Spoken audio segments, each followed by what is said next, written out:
Hello guys, तो कैसे हैं आप सभी लोग। स्वागत है आप सभी का लूसीफर एक्सप्लेन चैनल में। तो लास्ट एपिसोड में अपन सभी ने देखा था लू फैंग के वहां से जाने के बाद ही फिंगो गेट को अच्छे से बंद कर देता है और हंसते हुए बोलता है, सच में वो लड़का कितना बड़ा बेवकूफ है, उसने यहाँ पे मेरी बात पर भरोसा कैसे कर लिया। और भले ये टोकन उसका था पर ये टोकन मेरा होने वाला है। मैं किसी फॉर्मेशन मास्टर की हेल्प से इसके अंदर अपना ऑरा इंसर्ट कर दूंगा और एक बार मेरा ऑरा इस टोकन के अंदर चला गया उसके बाद कोई भी उसकी बात पर भरोसा नहीं करेगा क्योंकि उसकी कल्टीवेशन काफी ज्यादा लो है। मुझे लग रहा है अब मैं प्रमोट होकर डायरेक्ट अर्थ रैंक का डीमन सॉर्सर बन जाऊंगा। और अभी ही फिंगो ये सब बोल ही रहा होता है, तभी हम देखते ही फिंगो खिड़की पे आ जाता है। लू फैंग बोलता है, ही फिंगुआ आखिर तुम अब किस बात से खुश हो रहे हो। ही फिंगुआ अभी भी काफी ज्यादा शांत होने का ट्राई कर रहा होता है और लू फैंग से पूछता आखिर तुम्हें क्या चाहिए। वही ही फिंगुआ मन में सोच रहा होता है कहीं ऐसा तो नहीं कि लू फैंग ने मेरा प्लान सुन लिया। अभी तक इस टोकन के अंदर मेरा ऑरा गया नहीं है और अगर इस टाइम में मेरा प्लान बाहर आ जाता है तो मैं यहाँ पे कुछ भी नहीं कर पाऊंगा। तभी लू फैंग बोलता है, मुझे माफ करना, मैं यहाँ पे अपना टोकन लेना भूल गया था।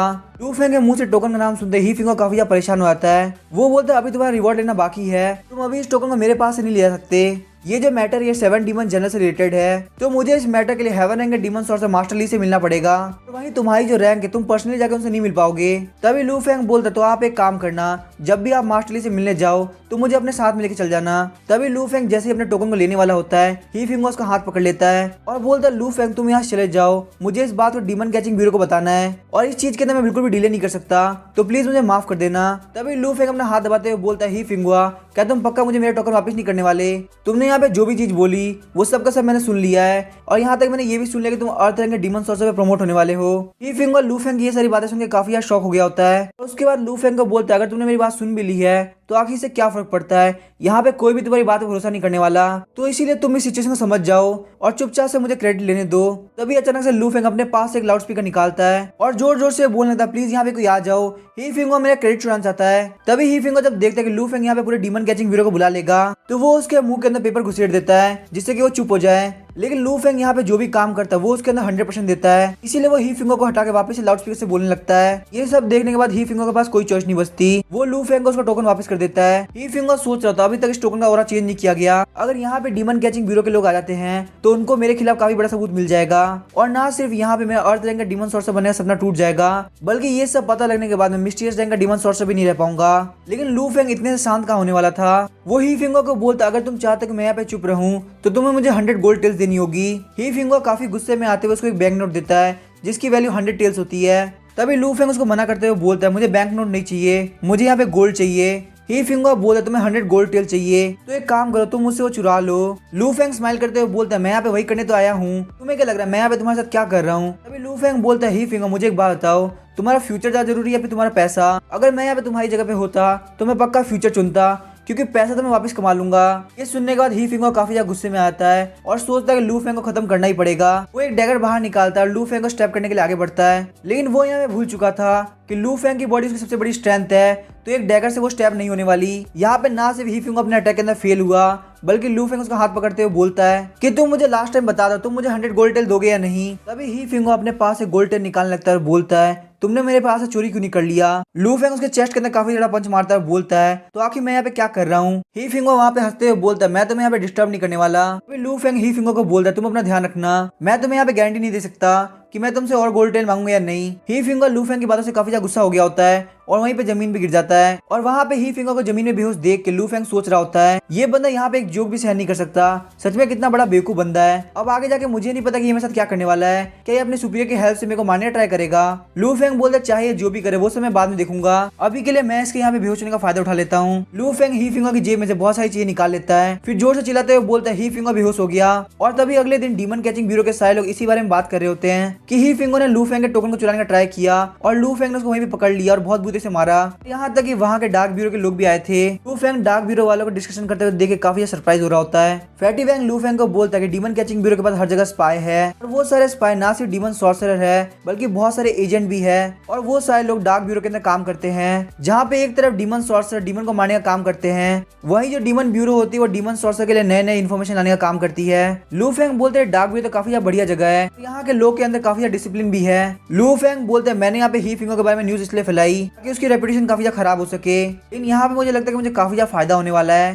तभी हम देखते वहाँ पे एक बंदा दौड़ते हुए आता है और वो बोलता है कि मैं डार्क ब्यूरो से हूँ और आपको यहाँ पे हेवन रैंक के डीमन सॉर्सर मास्टर ली ने बुलाया है, तो आप प्लीज मेरे साथ चलिए। लू फेंग भी कॉपरेट करते हुए बोलता है फैटी वैंग जू फेंग को बुला के ले आओ, मैं इनके साथ जा रहा हूँ। तभी हमें एक हॉल का सीन दिखाया जाता है जहाँ पे ली कियन के साथ 2 बंदे और बैठे होते हैं। तभी मास्टर ली लू फेंग से बोलते हैं तुम्हें पता है तुमने कितना बड़ा क्राइम किया है, तुम्हें यहाँ पे हम लोगों को झूठ नहीं बोलना चाहिए था। ये सुन के लू फेंग काफी शौक आता है और बोलता है मास्टर ली आखिर आप ऐसा क्यों बोल रहे हैं। ली कियन आगे बोलता है मिरर डीमन जो कि 7 डीमन जनरल में से एक है, कि वो एनर्जी गैदरिंग रियलम के 4th लेवल के मार्शल आर्टिस्ट के हाथों से कैसे मारा गया। तुम यहाँ पे क्लेम करोगे तुमने अपनी एक्सटर्नल स्किल की हेल्प से उसको हराया है, लेकिन आखिर कौन सी ऐसी एक्सटर्नल स्किल होती है जो कि इतनी ज्यादा पावरफुल होती है। बहुत सारे ग्रैंड मास्टर जिन्होंने एक्सटर्नल स्किल को मास्टर कर रखा है वो भी मिरर डीमन के हाथों से मारे गए, तो आखिर एक येलो रैंक के डीमन सॉर्सर के लिए करना कैसे पॉसिबल है। अगर तुम्हें सच में ऐसी कोई स्किल आती है तो प्लीज एक्सप्लेन करो ताकि हम भी ऐसी अच्छी स्किल सीख सके। लू फेंग यहाँ पे काफी ज्यादा कॉर्नर्ड फील कर रहा होता है और वो यही सोच रहा था कि मैं यहाँ पे क्या बोलूं। तभी लू फेंग उनको बोलता है मैंने यहाँ पे जो भी बोला वो बिल्कुल सच है, मैंने मिरर डीमन को हराने के लिए अपनी एक्सटर्नल स्किल का यूज किया है। वहीं अपने मन के अंदर लू फेंग अपना नेक्स्ट मूव सोच रहा होता है, क्योंकि वैसे भी अगर वो अपने एनिमी को जानता है तो उसके साथ डील करना काफी आसान होता है। ये सब देखने वाला ली कियन बोलता है फटाफट से एक्सप्लेन करो कि वहाँ पे क्या क्या हुआ था। जैसे ही लू फेंग बोलने वाला होता है ली कियन उसको मना कर देता है और बोलता है यहाँ की सारी स्टोरी फैटी वैंग बताएगा। और वहीं फैटी वैंग जो कि दिखने में काफी बेवकूफ हो लेकिन वो बिल्कुल भी बेवकूफ नहीं है, उसे पता है उसे यहाँ पे क्या बोलना था कि लू फेंग को बिल्कुल भी दिक्कत ना हो। स्टोरी बताते हुए बोलता है हमारे लू फेंग एक हीरो है, उनकी जो नॉलेज थी वो 7 डीमन जनरल से भी ज्यादा थी, उन्होंने यहाँ पे काफी ज्यादा हिम्मत दिखाई और मिरर डीमन से फाइट करके अपने साथियों को बचा लिया।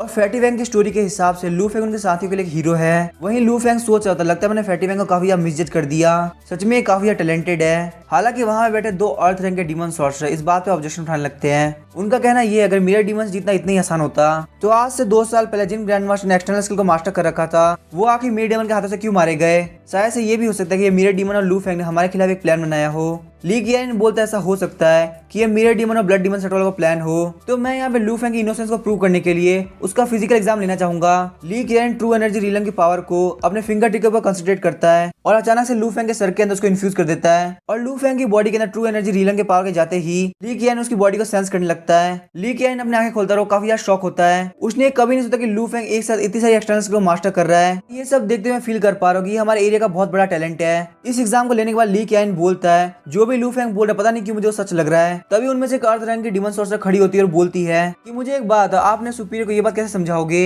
ये बात तो मानना बिल्कुल पॉसिबल नहीं कि येलो रैंक का डीमन सॉर्सर वो कर सकता है जो कि बहुत सारे ग्रैंड मास्टर भी नहीं कर पाए। ली कियन एक्सप्लेन करते हुए बोलता है जो एक्सटर्नल स्किल होती है वो फिजिकल बॉडी के ऊपर फोकस करती है, जो एक्सटर्नल स्किल होती है वो ब्राइट एस्पेक्ट को दिखाती है और वहीं जो सोल स्किल होती है वो डार्क एस्पेक्ट को दिखाती है। और जैसे कि एक्सटर्नल स्किल बॉडी की ब्राइट एनर्जी को बढ़ाता है और वहीं जो मिरर डीमन के डोमेन है वो डार्क है। और ये बात तुमको पहले से पता ही होगी कि डार्क और ब्राइट कभी एक साथ नहीं हो सकते और यही वजह है कि मिरर डीमन लू फेंग की पावर को नहीं झेल पाया और लू फेंग ने अपनी एक्सटर्नल स्किल की हेल्प से मिरर डीमन को हरा दिया। ये सब सुनकर लू फेंग को काफी शांति मिल रही होती है क्योंकि मास्टर ली ने जो यहाँ पे एक्सप्लेनेशन दी थी वो बिल्कुल सेंस बनाती है। अगर वैसे ही मुझे यहाँ पे बोला जाता तो मुझे कोई और रीजन नहीं सूझता और ये बात इन्होंने इतनी सीरियसली बोली कि मैंने भी इस बात पे भरोसा कर लिया।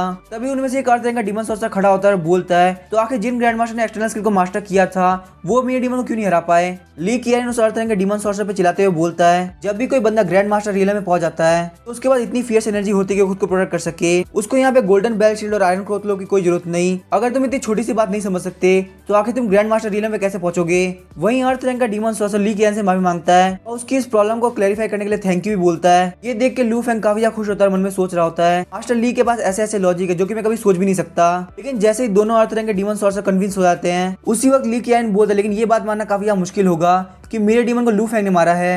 ये सुन के लू फेंग काफी शॉक हो जाता है, सोच रहा होता है क्या यहाँ पे मास्टर ली चीजों को ज्यादा सोच रहे हैं या फिर मेरा कोई माइंड गेम खेल रहे हैं। मास्टर ली अपने एनालिसिस को आगे बढ़ाते हुए बोलते हैं कि जहां तक मुझे पता है मिरर डीमन के बाद डार्क डोमेन को छोड़ के एक और बहुत ही पावरफुल स्किल है जिसका नाम है मिरर इमेज इन्वेजन। ये एक बंदे की स्पीड को पोजेस करते हुए मिरर स्लेव बना देता है और इस चीज से यहाँ पे सिर्फ एक ग्रैंड मास्टर बच सकता है क्योंकि उसकी सोल पावर काफी ज्यादा स्ट्रॉन्ग होती है। और यही वजह है कि आज से 2 साल पहले मिरर डीमन से फाइट करने के लिए 10 हाफ ग्रैंड मास्टर लेवल को भेजा गया था। लेकिन वही लू फेंग हमारे सामने खड़ा है जो कि बोल रहा है कि उसने यहाँ पे मिरर डीमन को हराया है, तो आखिर वो हमें ये कैसे प्रूव करेगा कि वो मिरर स्लेव नहीं है। ये सुनने के बाद वहाँ का एटमोस्फियर काफी ज्यादा चेंज हो जाता है। दोनों अर्थ रैंक के डीमन सॉर्सर ली कियन के पीछे वेपन लेके खड़े हो जाते हैं। ये सब देखने के बाद लू फेंग काफी ज्यादा शॉक होता है, सोच रहा होता है कि आखिर वो यहाँ पे खुद को प्रूव कैसे करे। लू फेंग खुद के बारे में सोच रहा होता है मैं स्टोरीज बनाने में काफी ज्यादा बढ़िया हूँ, तो मैंने आखिर यहाँ पे कोई एक्सप्लेनेशन रेडी क्यों नहीं करी। और यहाँ पे उसके पास एक ही तरीका है बचने का जो कि है सिस्टम, लेकिन वो उसको बिल्कुल भी रिवील नहीं कर सकता।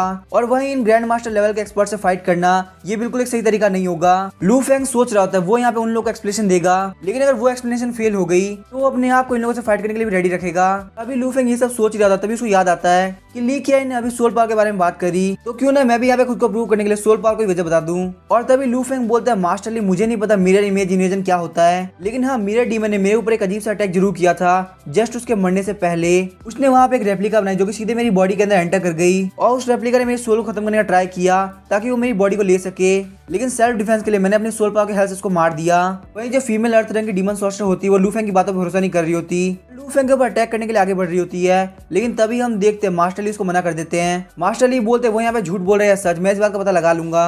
मास्टर ली अपने सोल पावर को रिलीज करते हुए लू फेंग के ऊपर अटैक कर देते हैं और जैसे ही मास्टर ली की सोल पावर लू फेंग से टकराने वाली होती है, लू फेंग ने सोल पावर को रिलीज कर दिया होता है। उन दोनों के सोल पावर रिलीज होने की वजह से पूरा हॉल सोल पावर से भर जाता है और क्योंकि फैटी फैंग और जूफेन काफी वीक होते हैं इसीलिए उनकी पावर रिलीज करने की वजह से वो लोग दूर जा गिरते हैं। ये सब देखने के बाद मास्टर ली को अपनी आंखों पर भरोसा नहीं हो रहा होता कि लू फेंग जो कि एनर्जी गैदरिंग लेन के 4th लेवल पे है उसके बाद इतनी सोल पावर कैसे हो सकती है जितनी मेरे पास है, आखिर ये बच्चा किस तरह का मॉन्स्टर है। मास्टर ली अपने एग्रेशन खत्म कर देते हुए बोलते हैं तुम्हारी सोल पावर किसी भी कंडीशन में मेरे से कम नहीं है और वहीं तुम्हारा ऑरा शांत और प्योर है जिसके अंदर बिल्कुल भी डिमोनिक एनर्जी नहीं है। तो यहाँ पे मैं इस बात पर भरोसा करता कि तुम बिल्कुल सच बोल रहे हो। दोनों अर्थ रंग के डीमन सॉर्सर भी काफी ज्यादा खुश हो जाते हैं और सोच रहे होते हैं कि लू फेंग सच में यहाँ पे झूठ नहीं बोल रहा था और वो लोग बोलते हैं अब हम लोग बहुत इजीली कोर्ट के सामने सारी बात रख पाएंगे, तुम्हें तुम्हारा रिवॉर्ड भी बहुत इजीली मिल पाएगा। और आखिरकार फिनिश ट्री काउंटी के डीमन कैचिंग ब्यूरो ने बहुत बड़ा काम करके दिखाया और उन सब में सबसे बड़ी बात तो ये है कि हमारे पास एक ऐसा टैलेंट है जिसके पास एक एवरेज पर्सन से बहुत ही ज्यादा सोल पावर है। और लू फेंग जब देखता कि अर्थ रंग के डीमन सॉर्सर अचानक से इतने चेंज हो गए तो वो अपने मन के अंदर उनके दोगलेपन को क्रिटिसाइज करता है क्योंकि उन दोनों बंदों ने अपने बिहेवियर को इतनी जल्दी चेंज किया जितनी जल्दी आप बुक का पेज भी चेंज नहीं कर सकते। तभी मास्टर ली अनाउंस करते हुए बोलते अब क्योंकि हमारे सामने सारी सच्चाई आ चुकी है इसीलिए हम लोग यहाँ पे लू फेंग को उसका रिवॉर्ड दे सकते हैं। लू फेंग तुम्हें यहाँ पे 1 रैंक प्रमोट किया जाता है और साथ में तुम्हें 1000 गोल्ड टेल्स मिलती है और वही 1 मिलियन मेरिट पॉइंट भी। और ये रिवॉर्ड सिर्फ तुमको डीमन कैचिंग ब्यूरो की तरफ से मिल रहा है। जब हम लोग इस बात को कोर्ट के अंदर पेश करेंगे तो तुम्हें एडिशनल रिवॉर्ड भी मिलेंगे क्योंकि तुमने बहुत ही यंग एज पे बहुत बड़ा अचीवमेंट हासिल किया है। सच में तुम्हारी डेस्टिनी के अंदर बहुत बड़ा होना लिखा है। लू फेंग मन में सोच रहा था सच में मेरी किस्मत काफी अच्छी है। Merit point great flame dynasty की इंटरनल करेंसी है। इसको डीमन कैचिंग ब्यूरो के सारी ब्रांचेस में एक्सेप्ट किया जाता है। अगर आपको मेरिट पॉइंट कमाना है तो आपको डीमंस को मारना पड़ेगा। मेरिट पॉइंट से डीमन कैचिंग ब्यूरो के कंट्रीब्यूशन हॉल के अंदर जाके आप बहुत सारे मेटेरियल भी खरीद सकते हो और अगर उन लोगों के पास कोई आइटम अवेलेबल नहीं होगा तो वो तुमको बाहर से भी खरीद के देंगे। जहां तक मुझे पता है कि नेट रैंक के डीमन को मारने के लिए 1 लाख मेरिट पॉइंट मिलते हैं तो इसका मतलब 1 मिलियन मेरिट पॉइंट 10 डीमन को मारने के बराबर हुए। सच में तो मेरे लिए काफी बढ़िया है। हालांकि अभी लू फेंग खुशी मना ही रहा था तभी फीमेल अर्थ रंग की डीमन सॉर्सर बीच में बोलती है आपको नहीं लगता कि लू फेंग के लिए 1 मिलियन मेरिट पॉइंट बहुत ज्यादा हो गए, तो अभी एनर्जी गैदरिंग लेन के सिर्फ 4th लेवल पे है। तभी मास्टर ली रिप्लाई करता अगर तुमने यहाँ पे 7 डीमन जनरल में से एक को मारा होता तो तुम लोग का रिवॉर्ड लू फेंग से भी बहुत ज्यादा होता। वो फीमेल अर्थ रंग की डीमन सॉर्सर मास्टर ली से माफी मांगती है और उसके बाद दोनों अर्थ रंग के डीमन सॉर्सर फैटी फैंग और जू फेंग के साथ चले जाते हैं। उन दोनों के वहां जाने के बाद मास्टर ली लू फेंग को वार्न करते हैं आज से तुम्हारा नाम पूरी डायनेस्टी के अंदर काफी ज्यादा फेमस हो जाएगा, लेकिन मेरी एक बात ध्यान रखना फेम के साथ साथ मुसीबत भी साथ में मिलती है, खासकर जब तुम एनर्जी गैदरिंग लेन के सिर्फ 4th लेवल पे हो तो इसी वजह से लोग तुम्हें काफी हल्के मिलेंगे और तुम्हारा रिस्पेक्ट नहीं करेंगे। हालांकि तुम्हारे पास काफी अच्छा फिजिकल और सोल टैलेंट है लेकिन तुम्हारा एनर्जी कल्टिवेशन टैलेंट काफी कम है। इसका मतलब तुम्हारे लिए ग्रैंड मास्टर लेवल पे पहुंचना काफी ज्यादा मुश्किल होगा। लेकिन यहाँ बहुत अलग अलग तरीके होते हैं जिनसे आप ग्रैंड मास्टर लेवल पे पहुंच सकते हो। यहाँ पे तुम पिल तालिस्मान और फॉर्मेशन यूज कर सकते हो अगर तुम्हारे पास बहुत ही स्ट्रॉन्ग सोल पावर है जो कि तुम्हारे पास है, और यही वजह कि मैंने तुम्हें यहाँ पे रोक रखा है ताकि मैं तुमसे यहाँ पे पूछ सकूं कि क्या तुम इन रास्तों को चुनना चाहोगे। तभी लू फेंग बोलता है मास्टर ली आपको क्या लगता है कि आखिर मुझे कौन सा रास्ता चुनना चाहिए। मास्टर ली बिना किसी हेजिटेशन के बोलते हैं मैं तुम्हें यही बोलूंगा कि तुम यहाँ पे पिल के रास्ते को चुनो क्योंकि पिल का रास्ता यहाँ पे सबसे ज्यादा पॉपुलर है। मैं तुम्हें पिल का रास्ता इसलिए बोल रहा हूँ क्योंकि मेरे पास तुम्हारे लिए एक टास्क है, अगर तुम उस टास्क को कंप्लीट कर लेते हो तुम्हारा वेल्थ और स्टेटस दोनों ही ग्रैंड मास्टर लेवल से बहुत ज्यादा आगे निकल जाएगा। यहाँ तक कि तुम्हें ग्रैंड मास्टर लेवल पे पहुंचने की जरूरत भी नहीं पड़ेगी। तुम्हारा टास्क ये कि तुम्हें जेड ड्रैगन सीक्रेट रियम के अंदर जाना है, वहां से इटर्नल यूथ पिल एम्पर के लिए लेके आनी है और तुम मेरी बात पर भरोसा नहीं करोगे लेकिन सिर्फ एक पिल तुम्हें एम्पर के बरोबर ला सकती है। और जहाँ तक मैं तुम्हें बता दूं हमारे जो एम्पर है उनकी लाइफ एंड होने के कगार पे है और पिछले 10 साल के अंदर उन्होंने यहाँ पे 3 आदेश निकाले हैं। जो भी यहाँ पे इटर्नल यूथ पिल लेके आएगा उसको यहाँ पे इस एम्पायर के अंदर चांसलर का टाइटल मिलेगा। और अब यहाँ पे लेटेस्ट ऑफर ये निकाला गया है कि जो भी बंदा उस पिल को लेके आएगा उसको यहाँ पे साइड बाय साइड किंग बनने का मौका मिलेगा।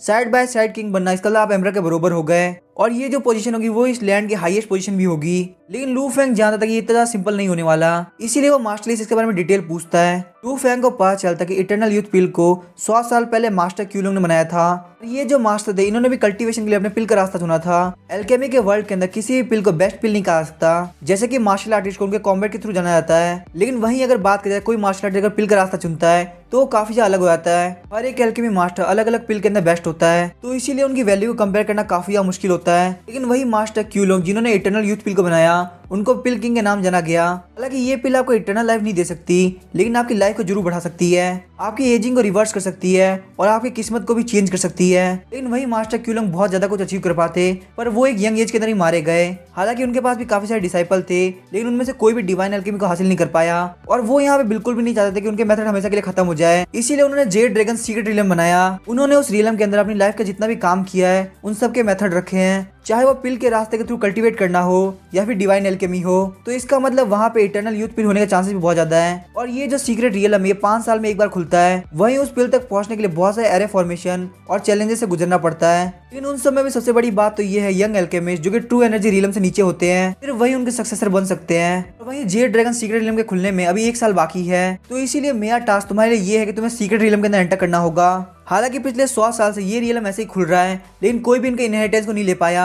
और लू फेंग तुम्हें देख के मुझे ऐसा लगता है कि तुम्हारे पास एक चांस है। और वहीं अगर बात की जाए एल्केमी की, तो वो तुम्हारे लिए ज्यादा मुश्किल नहीं होगी, क्योंकि एल्केमी पूरी तरह से सोल टैलेंट के ऊपर डिपेंड करती है। और अगर आपके पास सोल टैलेंट है तो आप बाकी सारी स्किल्स को बहुत जल्दी एक्वायर कर लोगे। तो लू फेंग मैं तुम्हें एडवाइस देना चाहूंगा कि तुम कोई भी डिसीजन जल्दबाजी में मत लो, आराम से सोचो फिर मुझे जवाब दो। लू फेंग वहाँ पे सोचता है अगर वो इस चीज के अंदर सक्सेस पा लेता है तो क्योंकि मुझे रिकमेंड करने वाला लीग क्यारिन होगा तो उसको भी काफी सारे रिवॉर्ड मिलेंगे। और मेरा यहाँ पे ये फायदा है, अगर मुझे सक्सेस मिलती है तो मैं लॉर्ड बन जाऊंगा, लेकिन अगर मुझे कोई सक्सेस नहीं मिलती तो ये मुझे पेनल्टी नहीं लगेगी। इसीलिए लू फेंग उस टास्क को एक्सेप्ट कर लेता है, क्योंकि लू फेंग का मानना था कि ये उसके लिए काफी अच्छा एडवेंचर होगा, क्योंकि उसके पास यहाँ पे सिस्टम है, तो वो इस वर्ल्ड के अंदर बहुत जल्दी इमॉर्टल बन जाएगा। मास्टर ली बोलता ठीक है, तो मैं तुम्हारे प्रिपरेशन करता हूँ ताकि तुम यहाँ पे एल्केमी सीख सको, और साथ ही में एल्केमी के लिए तुम्हें फायर एट्रीब्यूट बॉडी को भी कल्टीवेट करना होगा। तभी लू फेंग मास्टर ली को मना कर देता है और बोलता है मास्टर ली आपको यहाँ पे मेरे फायर एट्रीब्यूट बढ़ाने के लिए किसी भी तरह की बिल देने की जरूरत नहीं, मैं ऑलरेडी अपने फायर मास्टरी टैलेंट के मैक्सिमम लेवल पे हूँ। ये बोलने के बाद लू फेंग अपनी वुड किंग स्वॉर्ड को बाहर निकालता है और अपने फायर मास्टरी टैलेंट का यूज करते एक फायर ड्रैगन बनाता है। ये सब देखने के बाद मास्टर ली कुछ भी नहीं बोलते और सिर्फ लू फेंग को एडमायर करते हैं, क्योंकि लू फेंग के पास यहाँ फिजिकल टैलेंट, सोल टैलेंट और फायर कंट्रोल टैलेंट है। लू फेंग मुझे लगता है तुम्हारे पास कल्टीवेशन छोड़ के बाकी सब कुछ है। ये सुनने के बाद लू फेंग को काफी ज्यादा ऑकवर्ड फील होता है और बोलता है मास्टर ली आपको ऐसा नहीं बोलना चाहिए, मेरी नजरों के अंदर आपकी जो कूल इमेज है वो खत्म हो जाएगी। और जाने से पहले लू फेंग कुछ सोचता है और मास्टर ली से बोलता है कि मुझे यहाँ पे डीमन कैचिंग प्रिजन के फर्स्ट लेवल से लोकस्ट ट्री स्पाइट चाहिए। हालांकि मास्टर ली को समझ में नहीं आता कि लू फेंग को लोकस्ट ट्री स्पाइट क्यों चाहिए, फिर भी वो लू फेंग को इस बात के लिए हाँ कर देते और ज्यादा क्वेश्चन नहीं पूछते। ऐसे लू फेंग उस जगह चला जाता है, वहाँ कॉर्नर से एक शैडो बाहर निकलता है और आके मास्टर ली से बोलता है उस बच्चे ने मुझे नोटिस कर लिया। हालांकि उसने मुझे अपनी सोच से डिटेक्ट नहीं किया, पर उसका एक्सप्रेशन एकदम से चेंज हो गया जब मैं यहाँ पे शैडो बन के उसके ऊपर ध्यान रख रहा था। उसने भले मुझे एक बार भी मुड़ के नहीं देखा, लेकिन मुझे ये बात सेंस हो गई कि उसने मुझे देख लिया है। और मुझे यहाँ पे इस बात पे शक हो रहा है कि उसकी बॉडी के ऊपर किसी और सोल ने कंट्रोल कर लिया है, क्योंकि उसकी सोल पावर को देख के बिल्कुल भी फील नहीं होता कि वो एक टैलेंट है, बल्कि उसको देख के ये लगता है कि उसको एक स्ट्रॉन्ग मास्टर ने पोजेस कर रखा है। उसकी बॉडी के अंदर कोई भी डिमोनिक ऑरा नहीं है, इसका मतलब जिसने भी उसको पोजेस किया वो एक ह्यूमन ग्रैंड मास्टर है। हालांकि मास्टर ली को इन सब चीजों की टेंशन नहीं होती, वो बोलते अगर लू फेंग को ग्रैंड मास्टर ने पोजेस कर रखा है तो उसके सक्सेस होने के चांसेस और ज्यादा बढ़ जाते हैं। और मुझे यहाँ पे उससे ये उम्मीद नहीं थी कि उसके पास इतना स्ट्रॉन्ग फायर कंट्रोल टैलेंट होगा। उसके फायर कंट्रोल टैलेंट को देख के मेरा कॉन्फिडेंस के ऊपर काफी ज्यादा बढ़ चुका है, तो अब मुझे इस बात से कोई फर्क नहीं पड़ता, मुझे बस इटर्नल यूथ पिल चाहिए। तभी वो शैडो वाला बंदा बोलता क्या तुम्हें लगता है कि ये चीज तुम्हारे लिए वर्थ होगी? तुम अगर ऐसा करते हो तो पूरा वर्ल्ड तुम्हारा दुश्मन बन जाएगा, ये तुम्हारे लिए काफी ज्यादा खराब हो सकता है, क्योंकि तुम्हारे सामने एक बहुत ब्राइट फ्यूचर है। ऐसा भी हो सकता है कि इस फ्यूचर के अंदर तुम ग्रैंड मास्टर लेवल को भी सरपास कर दो। लेकिन इससे पहले शैडो वाला बंदा आगे बोल पाता, मास्टर इसको चुप करा देते हैं और बोलते तुम्हें लगता तुम ज्यादा बोल रहे हो, तुम इसी तरह से बिहेव करोगे तो मैं तुम्हें मारने से पहले एक बार नहीं सोचूंगा। वो जो शैडो होता है वो आगे कुछ भी नहीं बोलता और हाथों हाथ वहां से गायब हो जाता है। तभी हमें लू फेंग को दिखाया जाता है जो कि वापस अपने घर पे आ गया होता है और लू फेंग सोच रहा होता है मैंने वहाँ पे हॉल के अंदर एक और बंदे को सेंस किया था, वो बंदा कम से कम एक ग्रैंड मास्टर लेवल का एक्सपर्ट होगा, पर मैंने वहाँ पे इसीलिए कुछ भी नहीं बोला क्योंकि मुझे लगा कि शायद से वो मास्टर ली का सीक्रेट गार्ड हो सकता है। और थोड़ी देर अपने दिमाग में जोर डालने के बाद लू फेंग सोचता है कि जो भी बात वहाँ पे मास्टर ली ने करी वो सब एक ही तरफ जा रही थी कि उसे वहाँ पे मास्टर ली के दिए गए टास्क को एक्सेप्ट करना चाहिए, लेकिन वो ऐसा क्यों करना चाहते थे वो मुझे अभी तक समझ में नहीं आ रहा। और साथ में मास्टर ली का इतना ज्यादा अच्छा होना ये भी मुझे काफी अजीब लगा। और जब लू फेंग को कुछ भी समझ में नहीं आ रहा होता तो वो बोलता ठीक है मैं इस बात को जाने देता हूँ, वैसे भी इससे क्या फर्क पड़ता है कि मास्टर ली का इंटेंशन क्या है। वैसे भी अभी जेड ड्रैगन सीक्रेट रियलम को खुलने में 1 साल बाकी है और यहाँ पे तो हम लोग एक दिन को प्रेडिक्ट नहीं कर सकते, तो 1 साल तो बहुत दूर की बात है। 1 साल बाद यहाँ पे जो भी टाइम आएगा मैं पक्का से इसको डील कर लूंगा। तभी अचानक से लू फेंग के डोर पे कोई नॉक करता है, वहाँ पे एक बंदा अपने साथ एक बॉक्स लेके आया होता है और वो जो बॉक्स था वो लू फेंग का रिवॉर्ड था। वो बंदा बोलता है क्योंकि मिस्टीरियस रैंक डीमन सोर्सर की जगह ऑलरेडी भरी हुई है, इसीलिए अभी के लिए आप ही फिंगर के असिस्टेंट के तौर पे काम करेंगे, लेकिन आपकी सैलरी मिस्टीरियस रैंक के डीमन सोर्सर के बराबर ही होगी। और लू फेंग इस बात से काफी रिलीव्ड होता है कि उसके यहाँ पे पैसे नहीं काटे गए। लू फेंग उसके बाद उस बंदे को बोलता है तुम जाके अपना काम कर सकते हो, अगर यहाँ पे तुम्हें मुझे कुछ और नहीं बोलना तो। और उसके जाने के बाद लू फेंग सोच रहा होता है अगर बात सिर्फ वैकेंसी की है तो वो तो मैं कभी भी खाली कर सकता हूँ, क्योंकि यहाँ पे ही फिंगर को मारने मुझे ज्यादा मुश्किल नहीं होगी। लेकिन क्योंकि मेरे पास बहुत ज्यादा गोल्ड आ चुका है तो ही फिंगर कुछ और दिन जी ले तो वही अच्छा रहेगा। उसके बाद वो अपने सारे गोल्ड को अदर डायमेंशनल स्पेस के अंदर रख देता है। लू फेंग सोचता है क्योंकि मेरे पास बहुत सारे पैसे आ चुके हैं तो मेरे को और चीजों के बारे में सोचने की जरूरत है। लू फेंग सोचता है क्यों ना मैं जाके कॉप चामा को देख के आऊँ, वैसे भी इसको देखे हुए काफी टाइम हो गया और मुझे आखिर देखना भी तो है कि आगे उसने अपने डांस के पोस्टर में कितनी अच्छी ट्रेनिंग करी है। और वहीं हमें कॉप चामा को दिखाया जाता है जो कि लू फेंग के कई दिनों तक ना आने की वजह से काफी सैड होती है। जैसे ही लू फेंग उस सेल का डोर खोलता है कॉप चामा फटाफट से लू फेंग गले लग जाती है और वो कॉप चामा लगातार लू फेंग को मास्टर बोल रही होती है। वो अपने शूज बाहर निकालती है और लू फेंग को बोलती है मेरे पैर के अंदर काफी सारी इंजरीज हो गई है, मैं यहाँ पे लगातार काफी दिन से डांस की प्रैक्टिस कर रही हूँ। लेकिन तभी लू फेंग उसका पैर पकड़ उसको हवा के अंदर उठा देता है और बोलते हैं यहाँ पे झूठ बोलना बंद करो, तुम एक कॉप्स हो और तुम्हें बिल्कुल भी पेन फील नहीं होता, चलो फटाफट से मुझे दिखाओ तुम्हारी प्रैक्टिस का रिजल्ट क्या रहा। इसके बाद लू फेंग आईडीमन को बोलता है फटाफट से मेरे सामने एक स्टेज लेके आओ और जैसे ही म्यूजिक स्टार्ट होता है वो सेल अपने आप एक स्टेज के अंदर चेंज हो जाता है। लेकिन लू फेंग को अभी कुछ कमी फील हो रही होती है तो वो कॉप शामा को बोलता है कि फटाफट से अपने आउटफिट को चेंज कर लो और बिल्कुल वैसे ही डांस करना जैसे मैंने तुम्हें सिखाया था। कॉप शामा का डांस देखकर म्यूजिक सुनकर लू फेंग को काफी बढ़िया लग रहा होता है और लू फेंग बोलता है तुम्हारा डांस अब पहले जितना बुरा नहीं रहा और सच में मुझे ऐसा फील हो रहा है कि मैं अपने घर पे वापस आ चुका हूँ। थोड़ी देर बाद हम देखते हैं कि लू फेंग को वहाँ पे नींद आना स्टार्ट हो जाती है। तभी लू फेंग को याद आता है कि वो यहाँ पे क्या करने के लिए आया है। फटाफट से लोकस्ट ट्री डीमन के पास जाता है और लू फेंग को वहाँ पे देख के लोकस्ट ट्री डीमन काफी सरप्राइज हो जाता है और उसको ग्रीट करते हुए बोलता है मास्टर आपका वेलकम है और मैं आपको यहाँ पे कॉन्ग्रेचुलेट करना चाहूंगा कि आपको वुड किंग स्वॉर्ड मिल गई। तभी लू फेंग स्माइल करता है और बोलता है मैं भी तुम्हें कॉन्ग्रेचुलेट करना चाहूंगा क्योंकि मैं तुम्हारे लिए आज के दिन सेलिब्रेट करने के लिए आया हूँ। तभी लोकस्ट ट्री डीमन बोलता है सेलिब्रेट, लेकिन आखिर किस लिए? लू फेंग बोलता है आज तुम इस जगह को छोड़ के जाने वाले हो इसीलिए मैं तुम्हें यहाँ पे कॉन्ग्रेचुलेट करने के लिए आया हूँ, मैं तुम्हें यहाँ से काफी अच्छी जगह पे लेके जाऊंगा। वहीं लोकस्ट ट्री डीमन को ये एक अपॉर्चुनिटी लग रही होती है। लोकस्ट ट्री डीमन लू फेंग को बोलता है क्या आप मुझे इस प्रिजन से निकालने वाले हैं? और वहीं बात करते वक्त लोकस्ट ट्री डीमन ने अपने हाथ के पीछे एक बहुत ही नुकीली लकड़ी ले ली होती है, लेकिन इससे पहले वो लू फेंग के ऊपर अटैक कर पाता लू फेंग अपनी वुड किंग स्वॉर्ड से उसके ऊपर अटैक कर देता है। लोकस्ट ट्री डीमन लू फेंग को बोलता है मैंने आपको वुड किंग स्वॉर्ड लेने में हेल्प करा था तो प्लीज आप मुझे मत मारिए, मैं आज के बाद कुछ भी नहीं करूंगा। लेकिन वहीं लू फेंग ने यहाँ पे लोकस्ट ट्री डीमन के इंटेंशन देख लिए थे। जहाँ वो लोकस्ट ट्री डीमन को इतनी अच्छी खबर सुनाने के लिए आया था वहीं लोकस्ट ट्री डीमन उसके ऊपर अटैक करके उसको मारना चाहता है। अगर मेरे पास मेरा यूनिक टैलेंट नहीं होता तो शायद से मैं इसके ट्रैप के अंदर फंस भी गया होता। तभी वुड किंग स्वॉर्ड के अंदर से ग्रीन कलर की एनर्जी निकलने लगती है क्योंकि लोकस्ट ट्री डीमन की सारी सोल फोर्स को अपने अंदर एब्जॉर्ब कर लेती है और हम देखते हैं थोड़ी देर के अंदर लोकस्ट ट्री डीमन के बॉडी का सारा soul force wood king sword ने एब्जॉर्ब कर लिया होता है और लोकस्ट ट्री डीमन लाइफलेस होकर जमीन के ऊपर गिर जाता है। तभी लू फेंग के पास सिस्टम की नोटिफिकेशन आती है और लू फेंग को बताया जाता है कि would king sword lower level की मिस्टीरियस टैंक से अपग्रेड होकर मिडिल लेवल की मिस्टीरियस टैंक पे आ चुकी है। और लोकस्ट ट्री डीमन की लाश को देख के लू फेंग सोच रहा होता है मुझे नहीं लगता कि लोकस्ट ट्री डीमन यहाँ वेस्ट जाने वाला है, मैं उसकी लकड़ी को तालिस्मान के प्रोडक्शन के अंदर यूज कर सकता हूँ, इस वजह से मेरे पास काफी सारे तालिस्मान भी हो जाएंगे। इसी वजह से लू फेंग लोकस्ट ट्री डीमन की बॉडी को अपने अदर डायमेंशनल स्पेस के अंदर रख देता है और उस सेल से बाहर निकलने के बाद लू फेंग सीधे मैट हॉल की तरफ जाता है ताकि वो अपने मैट को एक्सचेंज कर सके। और जब वहाँ का अटेंडेंट देखता है कि लू फेंग जो कि एनर्जी गैदरिंग रियलम के लेवल पे है तो यहाँ पे आइटम्स खरीदने के लिए आया तो वो लू फेंग पे काफी चिढ़ जाता है और लू फेंग को बताता है कि लो रैंक के आइटम का कैटलॉग इधर पड़ा है, तुम यहाँ से खुद से ढूंढ सकते हो। लेकिन तभी वो अटेंडेंट काफी सरप्राइज होता है क्योंकि लू फेंग ने अपने डीमन सोर्सर का टोकन वहाँ पे रखा होता है जिस टोकन के अंदर 1 मिलियन मेरिट पॉइंट होते हैं और वहीं वो अपने अपॉइंटमेंट डॉक्यूमेंट भी रख देता है जो कि मिस्टीरियस टैंक के डीमन सोर्सर के लिए होते हैं। जो अटेंडेंट होता है वो काफी शॉक हुआ था, उसने आज से पहले कभी ऐसा नहीं देखा था कि एक एनर्जी गैदरिंग रियलम के 4th लेवल का बंदा एक मिस्टीरियस टैंक के डीमन सोर्सर बन चुका हो और साथ में उसके टोकन के अंदर 1 मिलियन मेरिट पॉइंट भी हो, उसमें भी उसने 7 डीमन जनरल में से एक को हरा रखा हो। और वहाँ पे बहुत सारे वेरिफिकेशन करने के बाद वो लू फेंग की रियलिटी को मान लेता है और उसके बाद बहुत ही इज्जत से लू फेंग को कैटलॉग देता है। और लू फेंग जब उस कैटलॉग को चेक कर रहा था तो उसे बहुत सारे ट्रेजर एरे मिलते हैं, बहुत सारे एलेक्सिर मिलते हैं जिसको देख के वो काफी शॉक हो गया होता है। और वैसे भी ये रिएक्शन बिल्कुल कॉमन था उस बंदे के लिए जो कि पहली बार मेट को एक्सचेंज कर रहा है। उसके बाद लू फेंग उस अटेंडेंट को बोलता है मुझे इसके अंदर का हर एक आइटम चाहिए। तभी वो अटेंडेंट बोलता है कि आपके पास इतने ज्यादा मेरिट पॉइंट भी नहीं है कि आप इसके हर एक आइटम को अफोर्ड कर सके क्योंकि इस कैटलॉग के अंदर हाई रैंक के एलेक्सिर है क्योंकि बहुत ज्यादा वैल्यूएबल होते हैं और ज्यादातर ग्रेट फ्लेम डायनेस्टी के अंदर रखे हुए हैं। यहाँ पे हमारी मेन डीमन कैचिंग ब्यूरो की हेडक्वार्टर है। जैसे कि मैं आपको एग्जांपल के तौर बताता हूँ, एक हेवनली फ्रेग्रेंस लाइफ एक्सटेंडिंग पिल की कॉस्ट होती है 1 लाख मेरिट पॉइंट और क्योंकि इस हेडक्वार्टर के अंदर बहुत सारे आइटम अवेलेबल नहीं थे लू फेंग के पास इतने पैसे भी नहीं थे कि वो इसको अफोर्ड कर सके। इस बात से लू फेंग का मूड काफी खराब हो जाता है। लू फेंग उसको पंच मारते हुए बोलता है कि तुम मुझे इतने महंगे महंगे आइटम क्यों दिखा रहे हो और खासकर वो आइटम जो कि ग्रेट फ्लेम डायनेस्टी के डीमन कैचिंग ब्यूरो के हेडक्वार्टर के अंदर पड़े हैं, मुझे वो आइटम बता जो कि फीनिक्स ट्री काउंटी के ब्रांच के अंदर पड़े हैं। लू फेंग सोच रहा था, मैंने लगता है कुछ ज्यादा ही सोच लिया, लगता है 1 मिलियन मेरिट पॉइंट पूरे हॉल खाली करने के लिए काफी नहीं होते। उसके बाद अटेंडेंट लू फेंग को कैटलॉग प्रोवाइड करता है कि वो सारे एलेक्सिर का होता है जो कि फिनिक्स ट्री काउंटी के ब्रांच के अंदर अवेलेबल है। लू फेंग उनमें से मिडिल रैंक के एलेक्सिर के कैटलॉग को उठाता है और उन सबका प्राइस उसे काफी ज्यादा ठीक लग रहा होता है। उसके बाद वो उस कैटलॉग को सीधे अटेंडेंट की टेबल फेंकता है। बोलता है इस कैटलॉग के जितने भी आइटम है वो सब मुझे अभी के अभी चाहिए, क्योंकि अब मुझे पक्का भरोसा कि मैं इन सबको अफोर्ड कर सकता हूँ। तभी वो जो अटेंडेंट होता है वो लू फेंग को फटाफट सारे आइटम निकाल निकाल के देने लगता है। और शॉपिंग लिस्ट को तैयार करने के बाद वो अटेंडेंट सोच रहा होता है क्या ये लू फेंग बिल्कुल बेवकूफ है। ये लोग यहाँ पे एलेक्सिर पर पीस या पर बोतल के हिसाब से खरीदते हैं, लेकिन ये यहाँ पे एलेक्सिर बुक के हिसाब से खरीद रहा है। क्या यहाँ पे इसके दिमाग के साथ कुछ हो रखा है। लू फेंग यहाँ पे बिल्कुल भी नहीं सोचता कि लोग उसके बारे में क्या सोचेंगे। फटाफट से उस डॉक्यूमेंट के ऊपर साइन कर देता है और इस बार वो एलेक्सिर के साथ साथ बहुत सारे स्पीड वेपन और टेक्निक्स भी लेता है। सबसे पहला होता है कॉस्मिक बैलेंस रिंग, जो कि आइटम को स्टोर करने का काम आता है। लू फेंग बोलता है ये मेरे लिए बिल्कुल परफेक्ट रहेगी, क्योंकि मैं हर जगह अदर डायमेंशनल स्पेस को नहीं खोल सकता। लू फेंग बोलता है मैं इस रिंग की हेल्प से अपने अदर डायमेंशनल स्पेस के अंदर बहुत सारी चीजें रख पाऊंगा और इस रिंग की हेल्प से ज्यादा से ज्यादा सामान अपने अदर डायमेंशनल स्पेस के अंदर लेना इजी पड़ेगा। लू फेंग वहां पे स्विफ्ट विंड शूज भी लेता है, जो कि लोअर लेवल का मिस्टीरियस रैंक का स्पीड वेपन है, क्योंकि स्पीड वेपन का एट्रीब्यूट विंड है और इस शूज की हेल्प से लू फेंग बहुत इजीली कहीं भी जा सकता है। उसे जो हर जगह स्पीड के चक्कर में दिक्कत होती थी वो भी अब नहीं रहेगी। वहीं पे लू फेंग एक प्योर ब्राइट लिमिटलेस स्किल लेता है, क्योंकि प्योर ब्राइट टेक्निक का एडवांस वर्जन है, ताकि इसको प्रैक्टिस करना काफी ज्यादा मुश्किल होगा। जो यहाँ पे pure bright true energy absorb करोगे उसका सिर्फ 1/10 पार्ट ही pure bright limitless true energy बनेगा।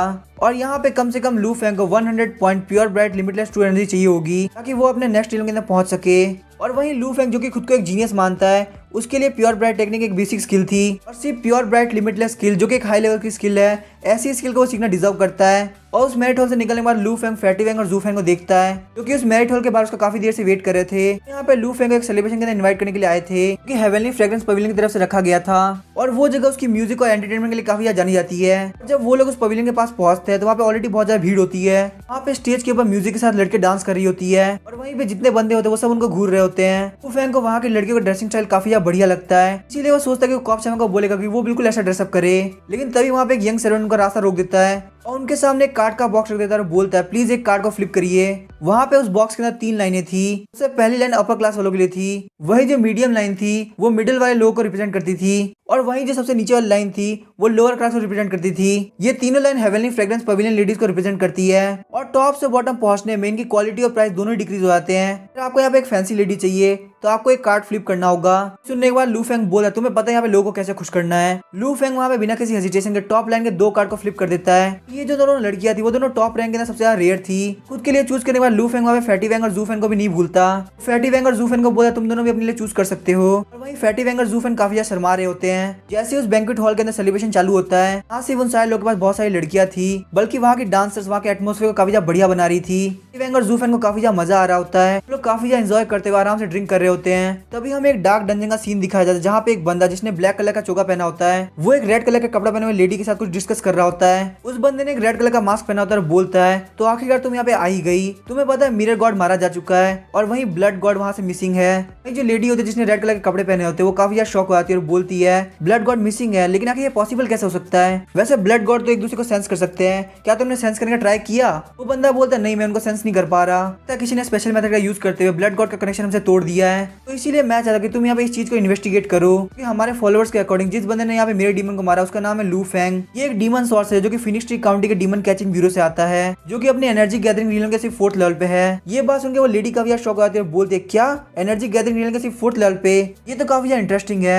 वैसे मेरे डीमन ने मरने से पहले उसके ऊपर एक मार्क छोड़ रखा है और वो मार्क बता रहा है कि लू फेंग अभी फिनिक्स ट्री काउंटी के हेवनली फ्रेग्रेंस पवेलियन के अंदर है। हेवनली फ्रेग्रेंस पवेलियन के अंदर मेरी एक स्प्लिट प्रेजेंस भी है। मुझे लगता है मैं इस चीज को बहुत इजीली हैंडल कर सकती हूँ और ये एक बहुत अच्छी अपॉर्चुनिटी है कि मैं उस बंदे को खुद से थैंक यू बोल सकूं कि उसने मेरे डीमन को मारा, जो कि मेरे लिए काफी बड़ा सरदर्द था।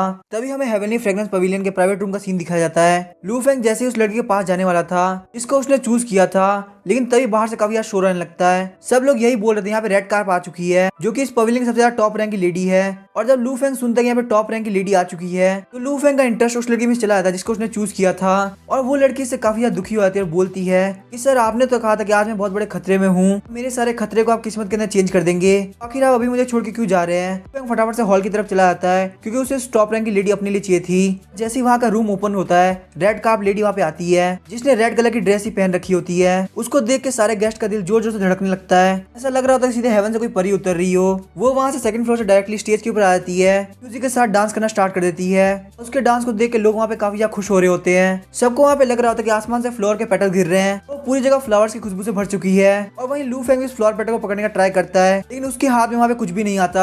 इससे लू फेंग को पता चलता है कि रेड कार्प वहाँ पे एक इल्यूजन का यूज कर रही है। इस तरह का इल्यूजन वो बंदा बहुत इजीली तोड़ सकता है जिसके अंदर विल पावर बहुत ज्यादा हो। लेकिन वहीं फैटी वैंग और जू फैन उस इल्यूजन के अंदर पूरी से पड़ चुके थे। लू फेंग जब देखते कि वो लोग इतने से इल्यूजन को भी रेजिस्ट नहीं कर सकते तो इससे वो काफी ज्यादा फ्रस्ट्रेट हो जाता है। लू फेंग फैटी वैंग को पंच मारता है, उसको इल्यूजन से बाहर निकाल देता है। लू फेंग बोला तुम कितने बड़े बेवकूफ, तुम इतनी सी ट्रिक के अंदर फंस गए। हालांकि फैटी वैंग को भी इस बात का काफी ज्यादा रिग्रेट हो रहा होता है, लेकिन वो लू फेंग को बोलता है ब्रदर लू आप काफी कुछ मिस कर रहे हैं, हमको इन सारी चीजों के अंदर ज्यादा दिमाग नहीं लगाना चाहिए। यहाँ पे वैसे भी इंजॉय करने के लिए आए हैं और खासकर यहाँ तो हमें बिल्कुल भी दिमाग नहीं लगाना चाहिए। Red carp lady Phoenix tree county के अंदर अपने इल्यूजन और चार्म स्किल की वजह से काफी ज्यादा फेमस है। बहुत सारे लोग सिर्फ इस चीज को एक्सपीरियंस करने के लिए यहाँ पे आते हैं। मुझे यहाँ पे रियलिटी के अंदर आके काफी ज्यादा बुरा लग रहा है, हमको सिर्फ यहाँ पे एंजॉय करना चाहिए और कुछ भी नहीं। लू फेंग वहाँ पे सारे गेस्ट को देख के बोल रहा होता है। सारे लोग इल्यूजन के अंदर फंस के काफी ज्यादा खुश है। उसके बाद लू फेंग फटाफट से अपर फ्लोर से कूद जाता है ताकि वो भी इस चीज को एक्सपीरियंस कर सके।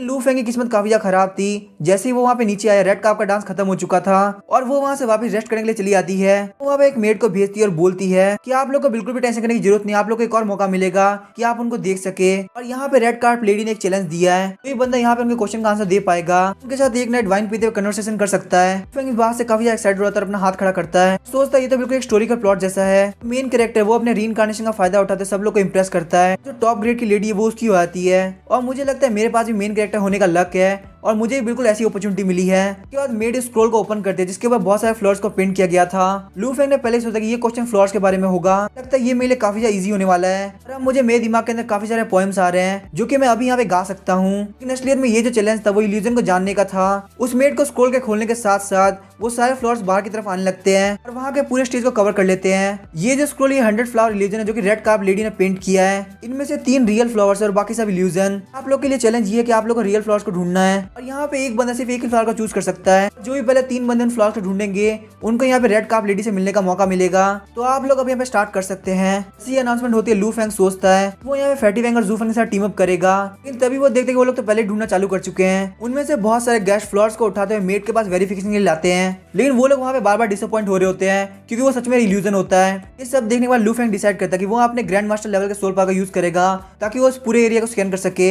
थोड़े टाइम के अंदर ही वो बहुत इजीली रियल फ्लावर्स को ढूंढ लेता है और उन फ्लावर्स को तोड़ के फटाफट से मेड के पास वेरिफिकेशन के लिए लाता है। और जब मेड फ्लावर को वेरीफाई कर लेती है तो वो अनाउंस करती है हम लोग को यहाँ पे इस बंदे को कांग्रेचुलेट करना चाहिए क्योंकि ये पहला बंदा जिसने रियल फ्लावर को ढूंढा है। और इतना अनएक्सपेक्टेड रिजल्ट देख के वहाँ के सारे लोग बिल्कुल चुप हो जाते हैं। उन सभी को यहाँ पे लग रहा होता है कि हेवनली फ्रेग्रेंस पवेलियन वालों ने चीटिंग करी है। तो यहाँ पे बिल्कुल भी भरोसा नहीं होता कि एनर्जी गैदरिंग रीलन के 4th लेवल वाला बंदा इतनी इजीली फ्लावर्स को ढूंढ सकता है। और वैसे भी यहाँ पे ट्रू एनर्जी रीलन के भी बंदे हैं जो कि इसको नहीं ढूंढ पा रहे हैं, तो आखिर इसके लिए कैसे पॉसिबल है। और वही जो मेड होती है वो बोलते हैं इन सब की फालतू बातों को मत सुनिए, आप यहाँ से डायरेक्टली जाके उनसे मिल सकते हैं। फैटी वैंग भी लू फेंग को फॉलो करना चाहता था, लेकिन लू फेंग इस बात के लिए मना कर देता है। लू फेंग बोले तुम्हें यहाँ पे जू फेंग के साथ रहना चाहिए। जो फ्रंट कोर्टयार्ड था वो बैक कोर्टयार्ड से बिल्कुल अलग था। लू फेंग को एक मेड गाइड करते हुए रूम नंबर 1 तक लेके आ गई होती है। बहुत ही जल्दी जिन गेस्ट ने रियल फ्लावर को ढूंढे थे वो लोग रूम 2 और रूम 3 में पहुंच जाते हैं। यहाँ पे ऐसा लग रहा था कि रेड कार्प लेडी ने यहाँ पे 3 चैलेंज को सेटअप किया है। इस रूम में एंटर करने के बाद 2 और स्टेज है जो उनको पास करना है। जो उनका रूम नंबर है वो उनके चैलेंज के ऑर्डर को इंडिकेट करता है। सबसे पहले चैलेंज स्टार्ट होगा रूम नंबर 1 का और सबसे एंड में होगा रूम नंबर 3 का। जो भी बंदा यहाँ पे सारे स्टेज को पार करेगा वो हमारा स्पेशल गेस्ट कहलाएगा। और जैसे ही लू फेंग अपने रूम के अंदर एंटर करने वाला होता है, रूम नंबर 2 का बंदा अपनी स्वॉर्ड को लू फेंग के गले पे रख देता है क्योंकि उसके हिसाब से लू फेंग एनर्जी गैदरिंग रीलन के 4th लेवल पे है और उसको यहाँ पे सबसे पहले फ्लोर मिल लगता है उसका लक था। इसीलिए वो लू फेंग को बोलता है अगर तुम मरना नहीं चाहते तो फटाफट से अपना रूम मुझे दे दो। लू फेंग को इससे कोई फर्क नहीं पड़ता और वो बोलता है अगर तुम्हारे अंदर हिम्मत है तो मेरे ऊपर अटैक कर सकते हो। इस बात से वो बंदा काफी ज्यादा गुस्सा होता है और अपनी स्वॉर्ड को लू फेंग के ऊपर चला देता है और उसकी स्वॉर्ड लू फेंग के गोल्डन बेल शीट तक ही पहुंच पाती है। लू फेंग को वहाँ पे बिल्कुल भी हार्म नहीं होता और जब वो बंदा रियलाइज करता है कि वो लू फेंग को नहीं हरा सकता तो वो बंदा वहां से जाने लगता है। लेकिन तभी लू फेंग उसको बोलता है कि तुम वहाँ पे रुक जाओ, अगर मेरे पास यहाँ पे गोल्डन बेल शीट नहीं होती तो तुम्हारे शॉट ने मुझे मार दिया था।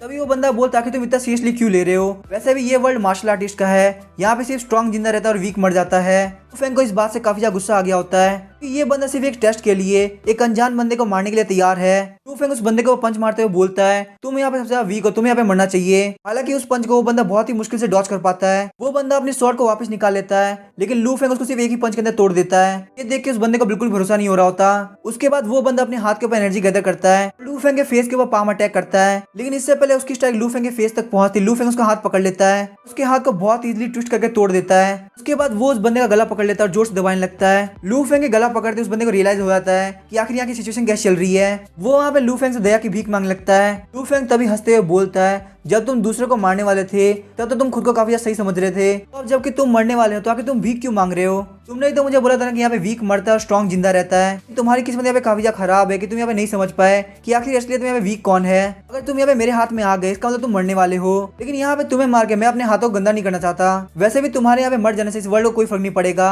तो इसीलिए मैं तुम्हें यहाँ पे जिंदा रहने देता हूँ ताकि तुम अपनी गलती को सुधार सको। लेकिन हाँ, मैं तुम्हें यहाँ पे ऐसे नहीं छोड़ने वाला, मैं तुम्हारे मेडियंस को डिस्ट्रॉय कर दूंगा। से तुम यहाँ पे रियलिटी में बहुत ज्यादा वीक हो जाओगे और तुम्हें यहाँ पे पता चलेगा कि असलियत में वीक होना कैसा होता है। लू फेंग फटाफट से उसके इलेक्ट्रिक फील्ड को रोक देता है और उसकी सारी कल्टीवेशन को नलीफाई कर देता है। और क्योंकि उस बंदे की पावर पूरी से खत्म हो चुकी थी, इसीलिए वो बंदा मुंह से खून खांसने लगता है और बेहोश हो जाता है। तभी उनमें से एक मेड लू फेंग से पूछती है आखिर आपने इसके साथ इतना बुरा क्यों किया और यहाँ पे आपने इसको इतना ज्यादा इंजर्ड कर दिया जबकि आपको तो बिल्कुल भी चोट नहीं लगी है। लू फेंग सोचता लगता है यहाँ के लोग काफी ज्यादा आइडियल होते हैं। मेड को बोलता है कि इसने मुझे थप्पड़ मारा था, क्या आपको नहीं लगता कि मैंने इसके साथ जो किया वो बिल्कुल फेयर था? फिर आप मुझे क्या सजेस्ट करते, मुझे क्या करना चाहिए था? अभी वो मेड बोलती यहाँ पे सारी चीजें पीसफुली भी हो सकती थी, यहाँ पे वायलेंस की कोई जरूरत थी नहीं क्योंकि ये बंदा ऑलरेडी जान चुका था कि लू फेंग आपकी स्ट्रेंथ बहुत ज्यादा है, तो वो आपसे यहाँ पे रूम नहीं छीन सकता। लू फेंग जानता था कि उस मेड से ज्यादा देर बात करना बिल्कुल बेवकूफी होगी, इसीलिए वो उस मेड को रेस्पॉन्स के तौर पर काफी ज्यादा थप्पड़ मारता है। इस बात से वो मेड काफी ज्यादा शॉक हो जाती है और बोलती है मैं यहाँ पे मेरी यंग लेडी की फेवरेट हूँ और मेरी young lady finish streak county के अंदर बहुत सारे पावरफुल लोगों को जानती है। लू फेंग स्माइल करते हुए बोलता है तुम्हें यहाँ पे पीस को प्रमोट करना चाहिए। इस बात से वो लड़की और ज्यादा गुस्सा होती है और बोलती है मैं यहाँ पे मिस्टर को सब कुछ जाके बता दूंगी। लेकिन इससे पहले वो कुछ आगे बोल पाती, लू फेंग उसका गला पकड़ लेता है, शांति से बोलता है क्या तुम्हें मेरे बारे में कोई गलत फहमी है? क्योंकि मैंने तुमसे काफी शांति से बात करी, इसीलिए क्या तुम्हें लगता है कि मुझसे बात करना इतना ईजी है? तुमने तो अभी थोड़ी देर पहले बोला था कि हमें पीस को प्रमोट करना चाहिए, जब यहाँ पे विक्टिम तुम बने तो इतना गुस्सा क्यों हो गई?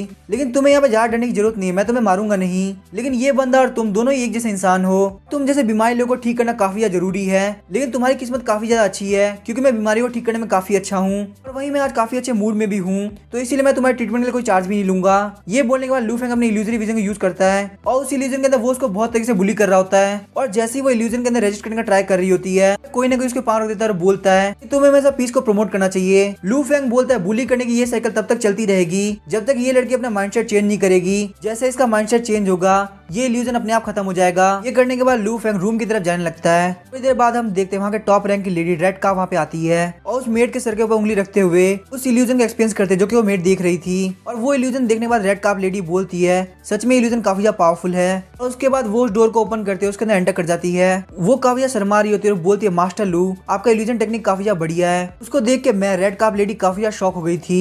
लू फेंग बोलता है रेड काप लेडी मुझे आप काफी ज्यादा पसंद आई। उसके बाद लू फेंग खुद को रोक नहीं पाता और बोलता है टॉप रैंक की लेडी दूसरों से काफी ज्यादा अलग है। तभी रेड काप लेडी बोलती है मैं बस यहाँ पे पोलाइट नहीं हो रही बल्कि मैं आपको काफी ज्यादा एडमायर करती हूँ। यहाँ पे जितने भी लोग हैं वो सब मेरे इल्यूजन को काफी ज्यादा एडमायर करते हैं, लेकिन आपके जैसे मास्टर के सामने मेरी इल्यूजन स्किल सिर्फ बच्चों का खेल है और मेरी मेड एक ऐसी इल्यूजन के अंदर फंस पाई वो सच में उसकी बहुत अच्छी किस्मत है। मुझे तो यहाँ पे उसको एक लेसन सिखाने के लिए आपको थैंक यू बोलना चाहिए। उसकी बातें सुनने के बाद लू फेंग बोलता है क्या तुम मुझ पे यहाँ पे गुस्सा नहीं हो बल्कि तुम मुझे यहाँ पे थैंक यू बोल रही हो, आखिर ऐसा क्यों? रेड काप लेडी बोलती है हाँ मैंने बिल्कुल सही कहा, मुझे बहुत ज्यादा खुशी कि आपने उसको इल्यूजन के अंदर डाला। मैं यहाँ पे हमेशा उससे अच्छे से बात करती हूँ, इसी वजह से वो काफी ज्यादा एरोगेंट हो चुकी थी। वो हमेशा अपने थॉट्स को जबरदस्ती दूसरों के ऊपर डालती थी, मैं हमेशा उसको डांटती थी लेकिन वो कभी मेरी बात नहीं समझती। लेकिन आपने उसकी गलती को उसको ठीक करने में हेल्प करी, ये बहुत ज्यादा अच्छी बात है, इसीलिए मेरा आपको थैंक यू बोलना ये वाजिब सी बात है क्योंकि वैसे भी इस वर्ल्ड के सिर्फ और सिर्फ सर्वाइव करने का लॉ चलता है और कुछ भी नहीं। अगर यहाँ पे कोई किसी को प्रोवोक करेगा तो उसको उसके लिए प्राइस चुकानी पड़ेगी। उसके बाद वो लू फेंग को टेबल के पास लेके जाती है और उसके बाद लू फेंग के लिए एक वाइन का ग्लास फिल करती है। वो लू फेंग से बोलती है मास्टर लू आखिर आपका पूरा नाम क्या है?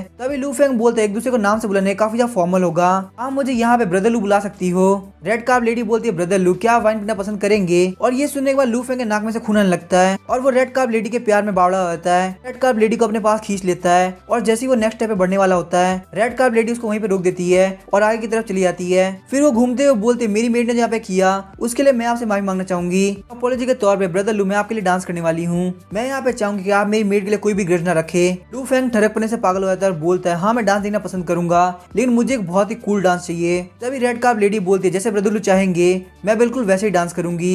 उसके बाद वो अपना कूल डांस स्टार्ट करती है और उसके कूल डांस को देख के लू फेंग से बिल्कुल भी कंट्रोल नहीं होता।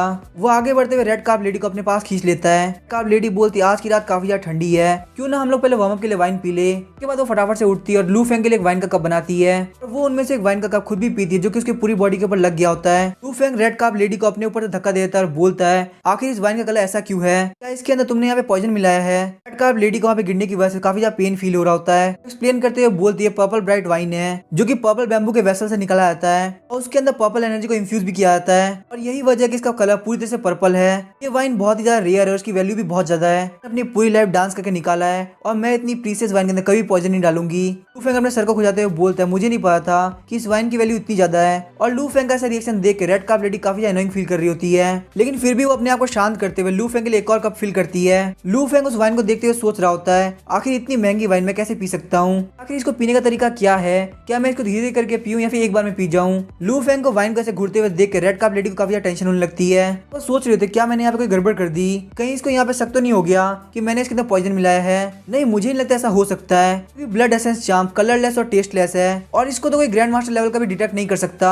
वही ये बंदा तो एनर्जी गैदरिंग लियम के सिर्फ 4th लेवल पे है। ये सब देखने के बाद रेड कार्प लेडी लू फेंग के गले लग जाती है और रोते हुए बोलती है ब्रदर लू आखिर आप इसको ड्रिंक क्यों नहीं कर रहे हैं, आपको यहाँ पे डर लग रहा है कि मैंने इसके अंदर पॉइजन मिला दिया होगा, लेकिन मैं आपको हार्म करने के बारे में कभी सोच भी नहीं सकती। ये सुनने के बाद लू फेंग उसको किस कर देता है और बोलता है मैं यहाँ पे कभी भी आपके ऊपर शक नहीं कर सकता, आपको यहाँ पे बिल्कुल भी टेंशन करने की जरूरत नहीं, मैं इसको जरूर पीऊंगा। और उसके बाद लू फेंग उस पर्पल वाइन को एक बार में पी जाता है। लू फेंग बोलता है ये वाइन तो काफी ज्यादा अच्छी है, इसको पीने के बाद मुझे फील हो रहा है कि मेरी पूरी बॉडी गर्म हो चुकी है और अब मेरे दिल को काफी ज्यादा खुशी हो रही है क्योंकि मैंने आपकी बात मान ली। और रेड कार्प लेडी आखिर आपको इसको ड्रिंक करने के बाद कैसा फील हो रहा है। ये सब सुनने के बाद रेड कार्प लेडी काफी ज्यादा शॉक हो गई होती है और सोचती है लगता है मैंने यहाँ पे काफी कम पॉइजन का यूज किया है। उसके बाद वो लू फेंग के लिए एक और वाइन ग्लास फिल करके लाती है। लू फेंग बिना हेजिटेट करते उस वाइन को ले लेता है और वापस से एक बार में पीने के लिए रेडी होता है। तभी लू फेंग को सिस्टम की तरफ से एक अलर्ट आता है और उसे बताया जाता है कि आपके ऊपर शैडो डीमन ने अटैक किया है, इसीलिए आपकी पॉइजन रेजिस्टेंस 1000 पॉइंट से बढ़ चुकी है और यहाँ पे आपको एक टैलेंट मिलता है जिसका नाम है इम्यून फ्रॉम 100 पॉइजन। सिस्टम के अलर्ट के साथ लू फेंग वाइन के ऊपर उंगली करता है और बोलता है इस वाइन के अंदर पॉइजन है, तुम इसको बिल्कुल भी मत पीना, इस पूरे वाइन को मैं पीने वाला हूँ। उसके बाद वो रेड कार्प लेडी से भी उसकी वाइन छीन लेता है और एक ही बार में उस वाइन को पी जाता है। लू फेंग सिस्टम को अलर्ट देता है कि आपके ऊपर शैडो डीमन ने अटैक किया है और आपके पॉइजन रेजिस्टेंस के अंदर 1000 पॉइंट ऐड होते हैं। लू फेंग का इतना केयरफ्री एटीट्यूड देख के रेड कार्प लेडी सोच रही थी क्या ये बंदा पागल है और आखिर इस बंदे ने मेरे डीमन को कैसे मारा होगा, क्या वो इन्फॉर्मेशन सच में करेक्ट थी, क्योंकि मुझे ऐसा बिल्कुल भी नहीं लगता कि ये बंदा उसको मार सकता है। वहीं लू फेंग सोच रहा होता है कि आखिर से मेरा पॉइजन रेजिस्टेंस क्यों बढ़ा, लगता है मैंने यहाँ पे बहुत ही कम ड्रिंक किया है, मुझे थोड़ा और ड्रिंक करना होगा। उसके बाद लू फेंग की नजर वाइन के पॉट की तरफ जाती है। लू फेंग अपने कप को फेंकते हुए बोलता है मेरे होम टाउन के अंदर लोग बोलते हैं अगर आपने मन भर ना पियो तो वो आपके लिए काफी ज्यादा बुरा हो सकता है, तो इसीलिए अगर तुम्हें कोई दिक्कत ना हो तो जब तक मैं सेटिस्फाई नहीं होता तब तक यहाँ पे मैं इस वाइन को पीना चाहता हूँ। रेड कार्प लेडी ये सब सुन के काफी ज्यादा शॉक हुई होती है, उसको यहाँ पे खुद के ऊपर शक हो रहा था, सोच रही होती है कहीं मैं इस वाइन के अंदर पॉइजन मिलाना भूल तो नहीं गई। और वहीं लू फेंग बिल्कुल भी दिमाग नहीं लगाता और उस पूरे वाइन के जग को एक बार में खाली कर देता है और वहीं जो सिस्टम होता है उसको लगातार अलर्ट दे रहा होता है और एंड में बोलता है कि आपने पॉइजन रेजिस्टेंस के मैक्सिमम लेवल पे पहुंच चुके हैं, इसीलिए आपको यहाँ पे पॉइजन मिलता है जिसका नाम है इम्यून टू 1000 पॉइजन। वाइन को पीने के बाद लू फेंग उस जग को भी तोड़ देता है और उस जग के टूटने के बाद जो भी थोड़ा बहुत पॉइजन बचा होता है वो सब वहाँ पे ग्राउंड के ऊपर गिर जाता है। ये देखने के बाद रेड कार्प लेडी काफी ज्यादा शॉक हुई होती है, लेकिन लू फेंग अभी भी सेटिस्फाई नहीं हुआ होता। वो अपनी जेब से एक पैकेट निकालता है जिसको देख के रेड कार्प लेडी काफी ज्यादा शॉक हुई होती है। रेड कार्प लेडी सोच रही होती है मेरा पॉइजन है, क्या इसने मेरे से ले लिया था, इसका मतलब इसको मेरे बारे में बहुत पहले से पता था। लेकिन वहाँ पे बहुत अजीब बात होती है कि लू फेंग उस पूरे पॉइजन को एक बार में पी लेता है। सिस्टम लू फेंग को बोलते कि आपने पॉइजन रेजिस्टेंस के मैक्सिमम लेवल पे पहुंच चुके हो, आपको यहाँ पे एक नया टैलेंट मिलता है जिसका नाम है इम्यून टू 10,000 पॉइजन। लेकिन पूरा एक पैकेट पॉइजन पीने के बाद भी लू फेंग सेटिस्फाई नहीं हुआ होता। लू फेंग बोलते रेड कार्प लेडी क्या तुम्हारे पास और पॉइजन है, अगर तुम्हारे पास यहाँ पे और पॉइजन है तो फटाफट से लेके आओ। वहीं रेड कार्प लेडी इस बात को इग्नोर कर रही होती है, बोलती है ब्रदर लू आखिर आप किस बारे में बात कर रहे हैं, मुझे आपकी ये बात बिल्कुल भी समझ में नहीं आ रही। लेकिन वहीं लू फेंग बोलता है नाटक करना बंद करो, तो फटाफट से मेरे लिए और पॉइजन लेके आओ वरना ये से तुम्हारे लिए काफी ज्यादा बुरा होगा। जब रेड कार्प लेडी को रियलाइज हो जाता है कि उसकी स्कीम बाहर आ चुकी है तो काफी ज्यादा सीरियस होती है, लू फेंग के ऊपर अटैक करती है। उसके पंच को देख के लू फेंग स्माइल करता है और रेड कार्प लेडी को काफी ज्यादा पंच मारता है। उसके पंच मारते रेड कार्प लेडी का सर गायब हो गया होता है और उसकी बॉडी सीधे जाके जमीन के ऊपर गिरती है और थोड़ी देर तक वो बॉडी बिल्कुल भी नहीं हिल पाती।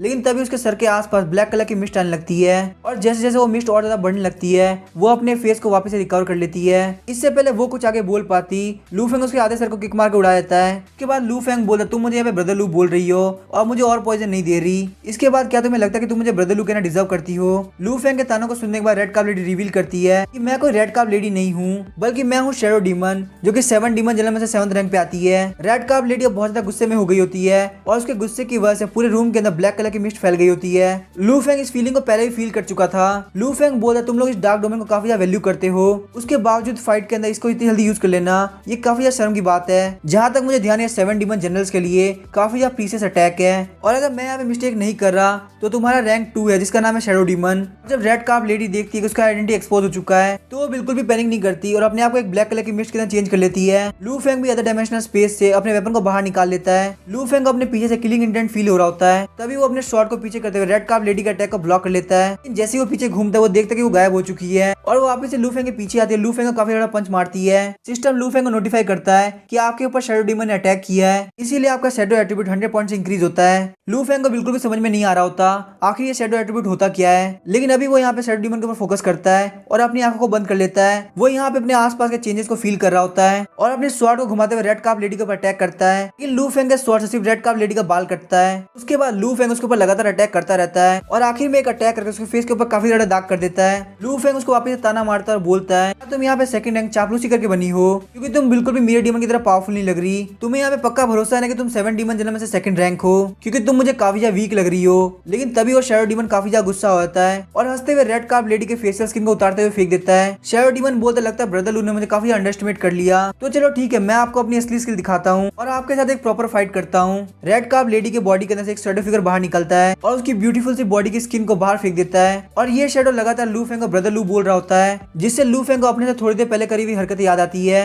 और उसे फील होता है कि उसने तो असलियत में हरकत करी, वो शैडो डीमन के साथ करी। इस वजह से उसको यहाँ पे इतना गंदा लगता है कि वो उल्टी करने लगता है। लू फेंग बोलता है शैडो डीमन तुमने यहाँ पे मुझे किस करके बहुत बड़ी गलती कर दी। उसके बाद लू फेंग अपनी वुड किंग शॉट को बाहर निकाल देता है और बर्न ब्राइट शॉट टेक्निक से शैडो डीमन के ऊपर काफी ज्यादा अटैक करता है। लू फेंग के इस अटैक से शैडो डीमन 2 पार्ट के अंदर अलग हो जाता है, लेकिन क्योंकि वो एक शैडो डीमन था इसीलिए ब्लैक मिस्ट की हेल्प से उसकी बॉडी वापस जुड़ने लगती है। लू फेंग बोलता अच्छा तो तुम यहाँ पे रीजनरेट कर सकते हो। उसके बाद Lu Feng wood king shot की skill green wood dragon trap को यूज करता है, लेकिन वो अटैक शैडो डीमन के ऊपर कोई भी काम नहीं आता, क्योंकि वो सारे टेंटिकल शैडो डीमन के बॉडी के आर पार हो जाते हैं, लेकिन शैडो डीमन वापस से रिकवर हो जाता है। तभी शैडो डीमन लू फेंग को ताना मारते हुए बोलता है क्या तुम्हें अभी तक ये बात समझ में नहीं आई? मैं यहाँ पे एक शैडो और इस वर्ल्ड के अंदर कोई मुझे हार्म नहीं कर सकता। इससे पहले शैडो डीमन अपनी बात कंप्लीट कर पाता लू फेंग उसके ऊपर काफी ज्यादा अटैक करता है, लेकिन लू फेंग के इस फायर अटैक के बावजूद शैडो डीमन को एक स्क्रैच भी नहीं आता। ये सब देखने वाला लू फेंग काफी ज्यादा शॉक हो जाता है और बोलता है ये मेरे फिजिकल अटैक और स्पेल अटैक दोनों को झेल सकता है, अगर यहाँ पे मेरे हिट का कोई असर ही नहीं होगा तो आखिर मैं इसे जीतूंगा कैसे?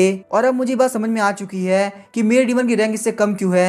आखिर ये 7 डीमन जनरल किस तरह के मॉन्स्टर्स है। भले शैडो डीमन लू फेंग के सामने था, लू फेंग को अपने पीछे से किलिंग इंटेंट फील हो रहा होता है। जब लू फेंग पीछे की तरफ घूमता तो देखता है कि शैडो डीमन उसके पीछे आ चुका है। वहाँ पे लू फेंग की जो शैडो थी वो एक लाइफ के अंदर कन्वर्ट हो चुकी थी, जिसके पास वुड किंग स्वॉर्ड की भी शैडो थी और वो शैडो लू फेंग पर अटैक करता है। जब लगातार लू फेंग को नोटिफिकेशन दे रहा होता है कि आपका शैडो एट्रीब्यूट लगातार बढ़ रहा है। लू फेंग को शैडो के अटैक से कुछ भी फील नहीं हो रहा होता। लू फेंग बोलता है कि तुम मुझे गुदगुदी क्यों कर रहे हो। शैडो डीमन ये देख के काफी शॉक हो गया था, सोच रहा होता है आखिर इसकी फिजिक इतनी ज्यादा पावरफुल कैसे हो सकती है। शैडो डीमन बोलता है इसीलिए तुम्हारे अंदर इतना कॉन्फिडेंस है, लगता है मुझे मेरे लास्ट मूव को यूज करना ही पड़ेगा। ये बोलने के बाद शैडो डीमन वहां से गायब हो जाता है और वही नेक्स्ट मिनट वो लू फेंग के ऊपर शैडो फॉर्म ब्लेड से अटैक करता है, लेकिन लू फेंग उस ब्लेड को बहुत ही इजीली ब्लॉक कर लेता है, वो भी सिर्फ और सिर्फ अपने हाथ से।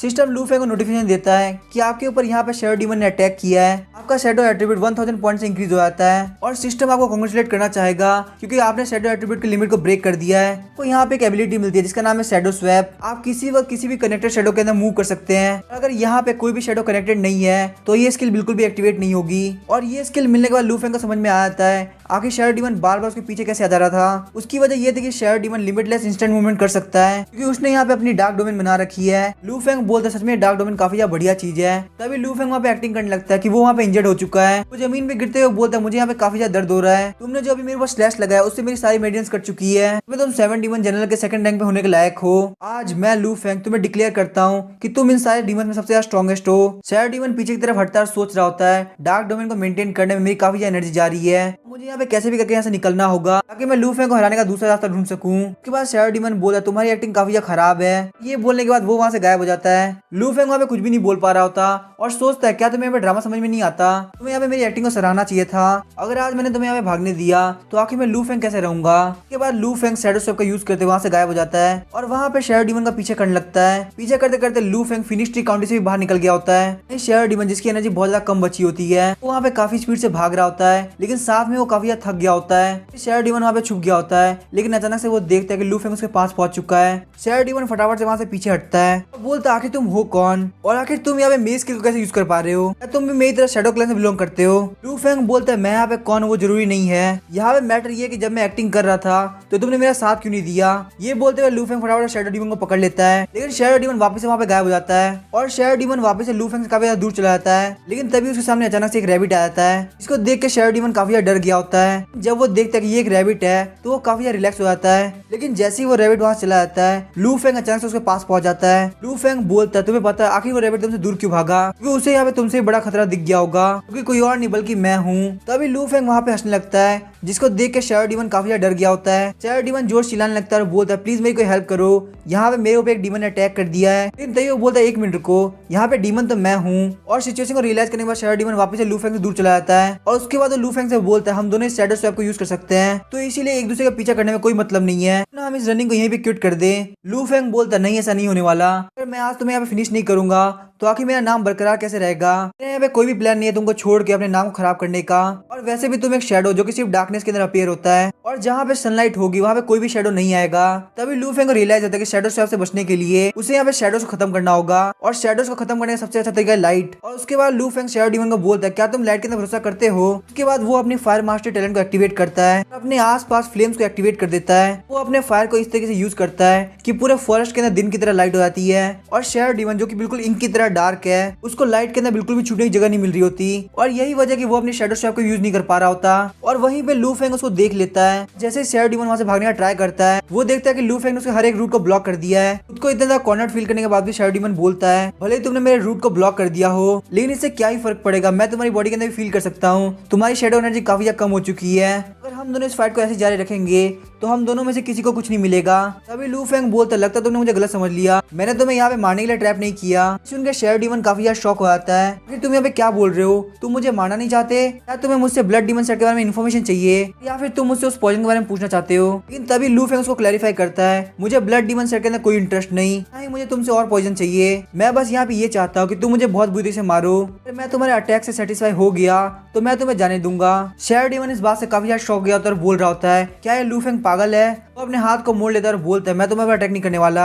लू फेंग तभी स्माइल करते हुए बोलता है रिकॉर्ड्स के अकॉर्डिंग शैडो स्वैप को यूज करने के लिए सोल पावर की जरूरत पड़ती है, तुम्हारी इस टेक्निक को यूज करने की एबिलिटी दिखाती है कि तुम्हारे पास भी एक सोल है, वही जो तुम्हारे शैडो स्वैप की रेंज है वो मेरे से काफी ज्यादा कम है, इसका मतलब तुम्हारी जो सोल है वो मेरे से ज्यादा पावरफुल नहीं है। और वही जो तुम्हारा अवतार है रेड कार्ब वो इल्यूजन और चार्म की वजह से जाना जाता है, और वही जो तुम्हारी इल्यूजन टेक्निक्स है उनकी क्वालिटी काफी ज्यादा कमजोर है। और ये सब चीजों को देखते हुए समझ पा रहा हूँ कि तुम्हारी सोल तुम्हारी वीकनेस है, इसीलिए तुम लगातार अपने अवतार फॉर्म के अंदर ट्रेन करते हो। तो आखिर तुमने क्या सोचा, तुम वो काम करोगे या नहीं। उसके बाद लू फेंग अपनी इल्यूजरी विजन टेक्निक का यूज करता है। शैडो डीमन काफी रेजिस्ट करने का ट्राई करता है लेकिन वो लू फेंग के इल्यूजन में फंस जाता है। लू फेंग और शैडो डीमन एक स्पेस के अंदर आगे होते हैं जहाँ पे लू फेंग ने सोल पावर की हेल्प से बहुत सारी शॉट बना ली होती है, और लू फेंग के हाथ के मूवमेंट के साथ ही शैडो डीमन के ऊपर बहुत सारी शॉट अटैक करती है। शैडो डीमन उस अटैक को डॉज करने का बहुत ज्यादा ट्राई करता है लेकिन क्योंकि वहाँ की डेंसिटी काफी ज्यादा होती है इसीलिए वो उस अटैक से नहीं बच पा रहा होता, बहुत सारी शॉट्स उसकी बॉडी के अंदर घुस गई होती है। लू फेंग उसको बोलता है क्या तुम मुझे हिट करोगे या मैं तुम्हें मार दूं। लू फेंग की इतनी अजीब डिमांड को देख के शैडो डीमन पैनिक करने लगता है। लू फेंग के सोल अटैक की वजह से उसकी बॉडी गायब होना स्टार्ट हो जाती है, लेकिन तभी शैडो डीमन बोला तुम्हें क्या लगता है तुम अगर मुझे हरा देते हो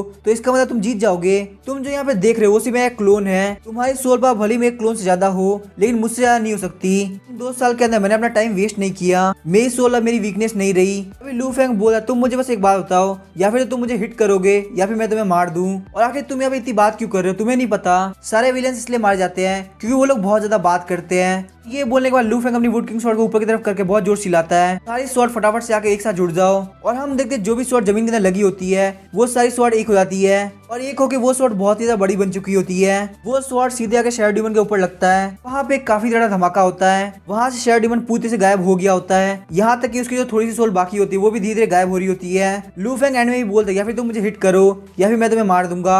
भले ही लोग तुम्हें मानते कि तुम एक नोबल डीमन हो तो कोई बात नहीं, अगर तुम ऐसा नहीं करने वाले तो मैं तुम्हारे बदले में काफी सारा पैसा इकट्ठा कर लूंगा। क्योंकि वैसे भी जो रेड कार्प लेडी थी वो 7 डीमन जनरल में से एक थी। इतनी बात तो काफी मुझे मेरा रिवॉर्ड लेने के लिए। उसके बाद Lu Feng heavenly fragrance pavilion में पहुंच जाता है और वहाँ पे अनाउंस करता है मैं हूँ लू फेंग, जो कि एक मिस्टीरियस रैंक का डीमन सॉर्सरर है। मैं यहाँ पे डीमन कैचिंग ब्यूरो से आया हूँ। मुझे मॉर्निंग के अंदर एक न्यूज मिली थी कि यहाँ की जो टॉप रैंक की लेडी है रेड कार्प लेडी, वो असलियत में एक डीमन हो सकती है और इसीलिए मैं यहाँ पे एक अंडर कवर बन के आया। और मुझे ना सिर्फ पता चला कि रेड कार्प एक डीमन है, लेकिन असलियत में वो 7 डीमन जनरल में से एक शैडो डीमन की क्लोन है और उस क्लोन को मैंने यहाँ पे खत्म कर दिया है। लेकिन मुझे फिर भी लगता है कि यहाँ पे और भी ब्लड डीमन सेट के लोग हो सकते हैं। लू फेंग की ये स्टेटमेंट सारे गेस्ट को काफी ज्यादा डरा देती है। सारे लोग अपनी अपनी लेडी से काफी ज्यादा दूर हो गए होते हैं। लू फेंग ने मेनली ये काम इसलिए किया होता है ताकि वो यहाँ पे बिल देने से बच सके। लेकिन वहाँ पे इन्वेस्टिगेशन करने का पता चलता है कि असलियत में यहाँ पे 2 ब्लड डीमन सेट के लोग थे।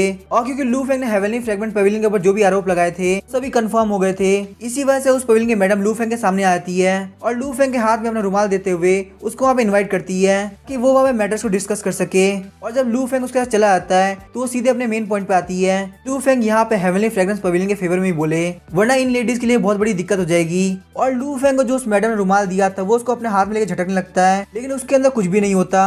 वो मैडम बोलते सर आपको बिल्कुल परेशान होने की जरूरत नहीं। अपने पास से एक सिल्वर नोट बाहर निकालती है जिसकी वैल्यू 10,000 टेल्स होती है और लू फेंग को देती है और वहाँ जाने लगती है। और वहाँ जाते वक्त वो लू फेंग को प्रॉमिस करती है कि जैसे ही सारी चीजें सॉल्व आती है लू फेंग हेवनली फ्रेग्रेंस पवेलियन के अंदर वापस आ सकता है ताकि वो यहाँ पे अपने पर्सनल रिवॉर्ड को ले सके। और मैडम की हरकतों को देखने के बाद लू फेंग काफी ज्यादा खुश हो गया होता है। लू फेंग बोलता है भले मैं यहाँ पे टॉप रैंक की लेडी के साथ नहीं रहा, लेकिन यहाँ पे ये जो चीज हुई है वो भी काफी ज्यादा बढ़िया है। तभी वहाँ पे डीमन कैचिंग ब्यूरो का अनाउंसमेंट करता है। लू फेंग ने यहाँ पे एक डीमन को आइडेंटिफाई करके सारे लोगों को बचाया है, इसलिए लू फेंग को यहाँ पे 10,000 मेरिट पॉइंट मिलते हैं। और वहीं पे डिक्लेयर किया था कि हेवनली फ्रेग्रेंस पवेलियन को टेम्पररी बेस से बंद किया जाता है क्योंकि इसने यहाँ पे 7 डीमन जनरल में से एक के क्लोन को रख रखा था। और साथ ही में यहाँ पे डीमन कैचिंग ब्यूरो ने बोला था कि अगर कोई भी ब्लड डीमन सेट के बारे में इन्फॉर्मेशन देता है तो उसको यहाँ पे काफी अच्छे रिवॉर्ड मिलेंगे। जैसे ही एम्परर सुनते कि लू फेंग ने यहाँ पे इतनी बड़ी अचीवमेंट हासिल करी है, वो रॉयल यूनियन को भेजते ताकि लू फेंग को वहाँ पे ऑनर दिया सके। वो बोलते लू फेंग तुमने यहाँ पे 7 डीमन जनरल में से एक का पता लगाया है, बहुत सारे सिटीजन की हेल्प करी है, तो इसीलिए तुम्हें यहाँ पे बैरन का टाइटल मिलता है। साथ ही में तुम्हें एक ट्रेजर बॉक्स मिलता है जो कि गोल्ड और ज्वेल से भरा होगा, उसी के साथ में एक बहुत बड़ा मेंशन भी। लू फेंग इस बात से काफी ज्यादा खुश होता है और वो रॉयल यूनियन के पास से सारी चीजें ले लेता है। वहाँ से रॉयल यूनियन जाती है। लू फेंग फैटी वेंग और जू फेंग को बोलता है कि तुम लोग ये सारे अवार्ड्स और गोल्ड और ज्वेल्स को मेरे नए मेंशन के अंदर ट्रांसपोर्ट कर दो।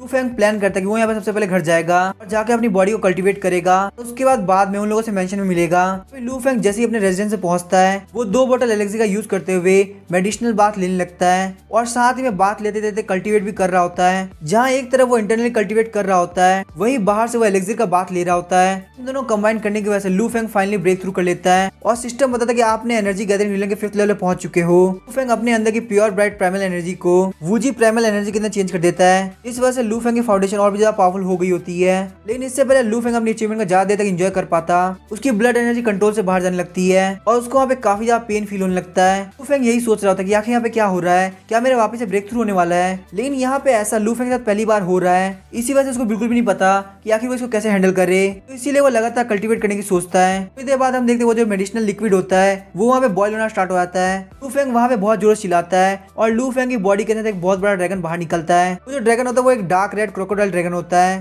तभी लू फेंग को सिस्टम कॉन्ग्रेचुलेट करते हुए बोलता है कि आपने यहाँ पे क्रोकोडाइल ड्रैगन ब्लड लाइन को अवेकन किया है। लू फेंग इस नोटिफिकेशन देख के काफी एक्साइटेड होता है। उसने यहाँ बिल्कुल भी एक्सपेक्ट नहीं किया था कि उसकी ब्लड लाइन इतनी ज्यादा पावरफुल ब्लैक ड्रैगन होगी। लेकिन तभी सिस्टम लू फेंग की एक्साइटमेंट को खत्म कर देता है। बोलता है होस्ट आप बिल्कुल गलत समझ रहे हैं, ये कोई ब्लैक ड्रैगन नहीं है बल्कि ये तो क्रोकोडाइल ड्रैगन ब्लड लाइन है जो कि असलियत में कोई ड्रैगन ब्लड लाइन नहीं है। इस सुनने के बाद लू फेंग काफी ज्यादा डिसअपॉइंट हो जाता है। लू फेंग बोलता है तो बहुत ज्यादा बुरी बात है। वैसे मुझे एक बात था, क्या क्रोकोडाइल ड्रैगन एक डीमन होता है? तो सिस्टम कुछ भी रिप्लाई नहीं कर रहा होता। लू फेंग सोचता अगर ये डीमन के अंदर काउंट हो गया क्योंकि मेरे पास की ब्लड लाइन है तो क्या इसका मतलब ये नहीं हुआ कि मैं भी एक डीमन का पार्ट हूँ? तब तो फिर ये भी हो सकता है कि अगर मैं खुद के ऊपर अटैक करूँ तो मैं और ज्यादा स्ट्रॉन्ग बन जाऊंगा। लेकिन तभी सिस्टम लू फेंग के सर के ऊपर काफी ज्यादा पंच मारता है और लू फेंग को उसके सपने से बाहर निकाल देता है। सिस्टम बोलता है होस्ट आप एक ह्यूमन है, आपके पास क्रोकोडाइल ड्रैगन ब्लड लाइन है, आपने यहाँ पे क्रोकोडाइल ड्रैगन ब्लड लाइन को इनहेरिट किया है क्योंकि आपके एंसेस्टर्स ने क्रोकोडाइल ड्रैगन का ब्लड पी के सर्वाइव किया है। लेकिन हाँ, ये सिस्टम यहाँ पे आपको एक बात बताना चाहेगा कि आपने यहाँ पे इस ब्लड लाइन को पार्शली अवेकन किया है, तो इसीलिए आपके पास सिर्फ और सिर्फ क्रोकोडाइल ड्रैगन का स्ट्रेंथ है। जैसे आपकी ब्लड लाइन की कॉन्स्टेंशन बढ़ेगी, आपकी एडिशनल एबिलिटी भी बढ़ती जाएगी। जिनके पास जितनी ज्यादा पावरफुल डीमन ब्लड लाइन होती है, उसके फ्यूचर के अंदर स्ट्रॉन्ग बनने के चांसेस उतने ज्यादा होते हैं। लू फेंग सोच रहा था, तभी मैं सोचूं ब्लड डीमन सेट जो कि बहुत ज्यादा पावरफुल था, उनके पास 7 टॉप रैंक के डीमन भी थे। उसके बावजूद डीमन कैचिंग ब्यूरो की राइटियस अलायंस ने उनको हरा दिया, और राइटियस अलायंस की इतनी ज्यादा पावरफुल होने की वजह पक्का ब्लड लाइन अवेकनिंग है। और जहां तक मुझे लगता है मेरी ब्लड लाइन जो कि इतनी ज्यादा पावरफुल हो पाई, वो सिर्फ ब्लड गॉड के स्पॉन्सर करने की वजह से हो पाई है। और अगर यहाँ से मुझे अगर अपनी ब्लड लाइन को और ज्यादा इंप्रूव करना है, तो इसका सबसे डायरेक्ट वे ये होगा कि मैं ब्लड गॉड के फेवर को कलेक्ट करूं। और अब मुझे 100% लगता है कि मुझे ब्लड डीमन सेट वाले के खिलाफ होना पड़ेगा। और उसके बाद लू फेंग फटाफट से अपने कपड़े पहन लेता है और इन्फॉर्मेशन लेने के लिए जाने लगता है, ताकि वो यहाँ पे जान सके ब्लड डीमन सेट और डीमन ब्लड लाइन इनहेरिटेंस क्या होती है। लू फेंग सोच रहा होता है ब्लड डीमन सेट वाले बहुत ज्यादा पावरफुल थे और उन लोगों के पास 7 टॉप रैंक के जनरल भी थे। उसके बावजूद वो लोग डीमन कैचिंग ब्यूरो की राइटियस अलायंस से हार गए। इन सब चीजों के पीछे का रीजन पक्का ब्लड लाइन अवेकनिंग है। और अगर बात की जाए मेरी ब्लड लाइन कंसंट्रेशन की, तो वो इसीलिए अच्छी हो पाई क्योंकि मुझे ब्लड गॉड स्पॉन्सर कर रहा है। और अगर मुझे यहाँ से और ज्यादा इंप्रूव करना है, मुझे ब्लड गॉड के फेवर को कलेक्ट करना होगा। शायद से हम रियलिटी में टाइम आ चुका है कि मैं ब्लड डीमन सेट के अगेंस्ट में हो जाऊं। ये सोचते हुए लू फेंग कपड़े पहन के बाहर की तरफ जाने लगता है और बोल रहा होता है मुझे यहाँ पे ब्लड डीमन सेट और डीमन ब्लड लाइन इनहेरिटेंस के बारे में और ज्यादा इन्फॉर्मेशन इकट्ठा करनी होगी। उसी वक्त हमें ग्रेट फ्लेम डायनेस्टी के 4 बड़ी फैमिली में से एक को दिखाया जाता है, जिसका नाम होता है लू फैमिली। अब एक एल्डर अचानक से अपनी आंखें खोलता है और वो काफी ज्यादा शॉक होता है। उस एल्डर के हाथ में एक रेड कलर का पर्ल चमक रहा होता है। वो उस पर्ल के साथ अपने हाथों से खेलना चालू कर देता है। अभी अचानक से वो एल्डर अपने हाथ से उस पर्ल को क्रश कर देता है, जिस वजह से उसके सर के ऊपर रेड कलर की लाइट चमकती है। उस लाइट को देखते हुए वो एल्डर बोलता है फटाफट से फैमिली हेड को बुला के लाओ। तो 3 मिनट बाद वहाँ पे एक मिडिल एज का बंदा था जो कि उस एल्डर को बोलता है एंसेस्टर आपने मुझे यहाँ पे बुलाया, आखिर क्या बात है। तभी वो एल्डर बोलता है हमारा जो ब्लड लाइन पर्ल था वो यहाँ पे रिएक्ट किया है। जिस बंदे की वजह से इस पर्ल के अंदर डिस्टर्बेंस हुई है वो यहाँ से 5000 किलोमीटर दूर रहता है। मुझे लगता है ये बंदा अपनी फैमिली का डिसेंडेंट है जिसने ड्रैगन गॉड ब्लड लाइन को अवेकन किया है। हालांकि ये अवेकनिंग एक लो लेवल की अवेकनिंग है। तभी वो एल्डर फैमिली हेड को बोलता है हमारी फैमिली के अंदर जो dragon God blood line awaken हुई है वो यहाँ से बाहर नहीं जानी चाहिए। बराबर से हमारी फैमिली में से किसी को भेजो ताकि वो उसको वापस लेके आ सके। फैमिली हेड ये सुन के काफी ज्यादा शॉक होता है और बोलता है आप बता रहे कि वो बंदा यहाँ से 5000 किलोमीटर दूर ईस्ट के अंदर है। ये रीजन तो शायद से फिनिक्स ट्री काउंटी के अंदर आता होगा। लगता है वहाँ पे जो लू फैमिली के लोग हैं उनको हमारी फैमिली से निकाल दिया गया है। मुझे बिल्कुल नहीं लगता कि इतने टाइम बाद भी हमारे कोई डिसेंडेंट वहाँ पे हो सकते हैं। तभी वो एल्डर रिप्लाई करता है अभी उन लोगों के पास एक चांस है कि वो लोग हमारी फैमिली के अंदर वापस आ सकते हैं। ये हमारे मेन हाउस की तरफ से उन लोगों के लिए एक बहुत बड़ा फेवर होगा। चलो फटाफट यहाँ से किसी को भेज दो ताकि वो उस बंदे को लेके आए। एल्डर के सब बोलने के बाद फैमिली हेड बोलता है ठीक है एंसेस्टर, आप जैसा बोलेंगे वैसा ही होगा। हालांकि फैमिली हेड ने भली एल्डर की रिक्वेस्ट को मान लिया हो, लेकिन फैमिली हेड का बिल्कुल भी मन नहीं था कि वो उस बंदे को वापस अपनी फैमिली के अंदर लेके आए, क्योंकि वैसे भी उसने फैमिली के बिना किसी हेल्प के अपने टैलेंट को अवेकन किया है। जो टैलेंट उसने अवेकन किया वो भी काफी ज्यादा बढ़िया है। लेकिन ये बहुत ही ज्यादा बेकार बात है कि वो उस ब्लड लाइन से आता है कि फैमिली मेंबर्स को ऑलरेडी इस फैमिली से निकाल दिया गया है। मुझे लगता है उस बंदे को जीने का कोई हक नहीं, वो हमारी फैमिली का नाम ही खराब करेगा। इसीलिए वो एक बंदे को बोलता है कि फटाफट से फिनिक्स ट्री काउंटी जाओ। और तभी हम देखते वो बंदा वहां चला गया होता है। और वहीं दूसरी तरफ हम लू फेंग को देखते जिसके एक हाथ के अंदर ट्रू एसेंस पिल होती है और वहीं अपने दूसरे हाथ से वो एक बुक को पढ़ रहा होता है। उस बुक के अंदर ग्रेट फ्लेम डायनेस्टी के डीमन ब्लड लाइन इनहेरिटेंस के बारे में लिखा हुआ था। उसके अंदर लिखा होता है कोई भी इंसान डीमन ब्लड लाइन को अवेकन कर सकता है, लेकिन उसके लिए ये बहुत ज्यादा जरूरी है कि उनके एंसेस्टर डीमन ब्लड को पीने के बाद सर्वाइव कर पाए हो। एक डीमन ब्लड लाइन टाइम के साथ इवॉल्व होती रहती है और ग्रेट फ्लेम डायनेस्टी के अंदर बहुत जगह ऐसे बंदे पाए जाते हैं जिन्होंने अपने ब्लड लाइन को अवेकन किया हो और इन लोगों की आइडेंटिटीज डिफरेंट होती है, जैसे कुछ नोबल या रॉयल फैमिली से भी होते हैं। उस बुक के अंदर ये भी लिखा होता है कि जो बंदा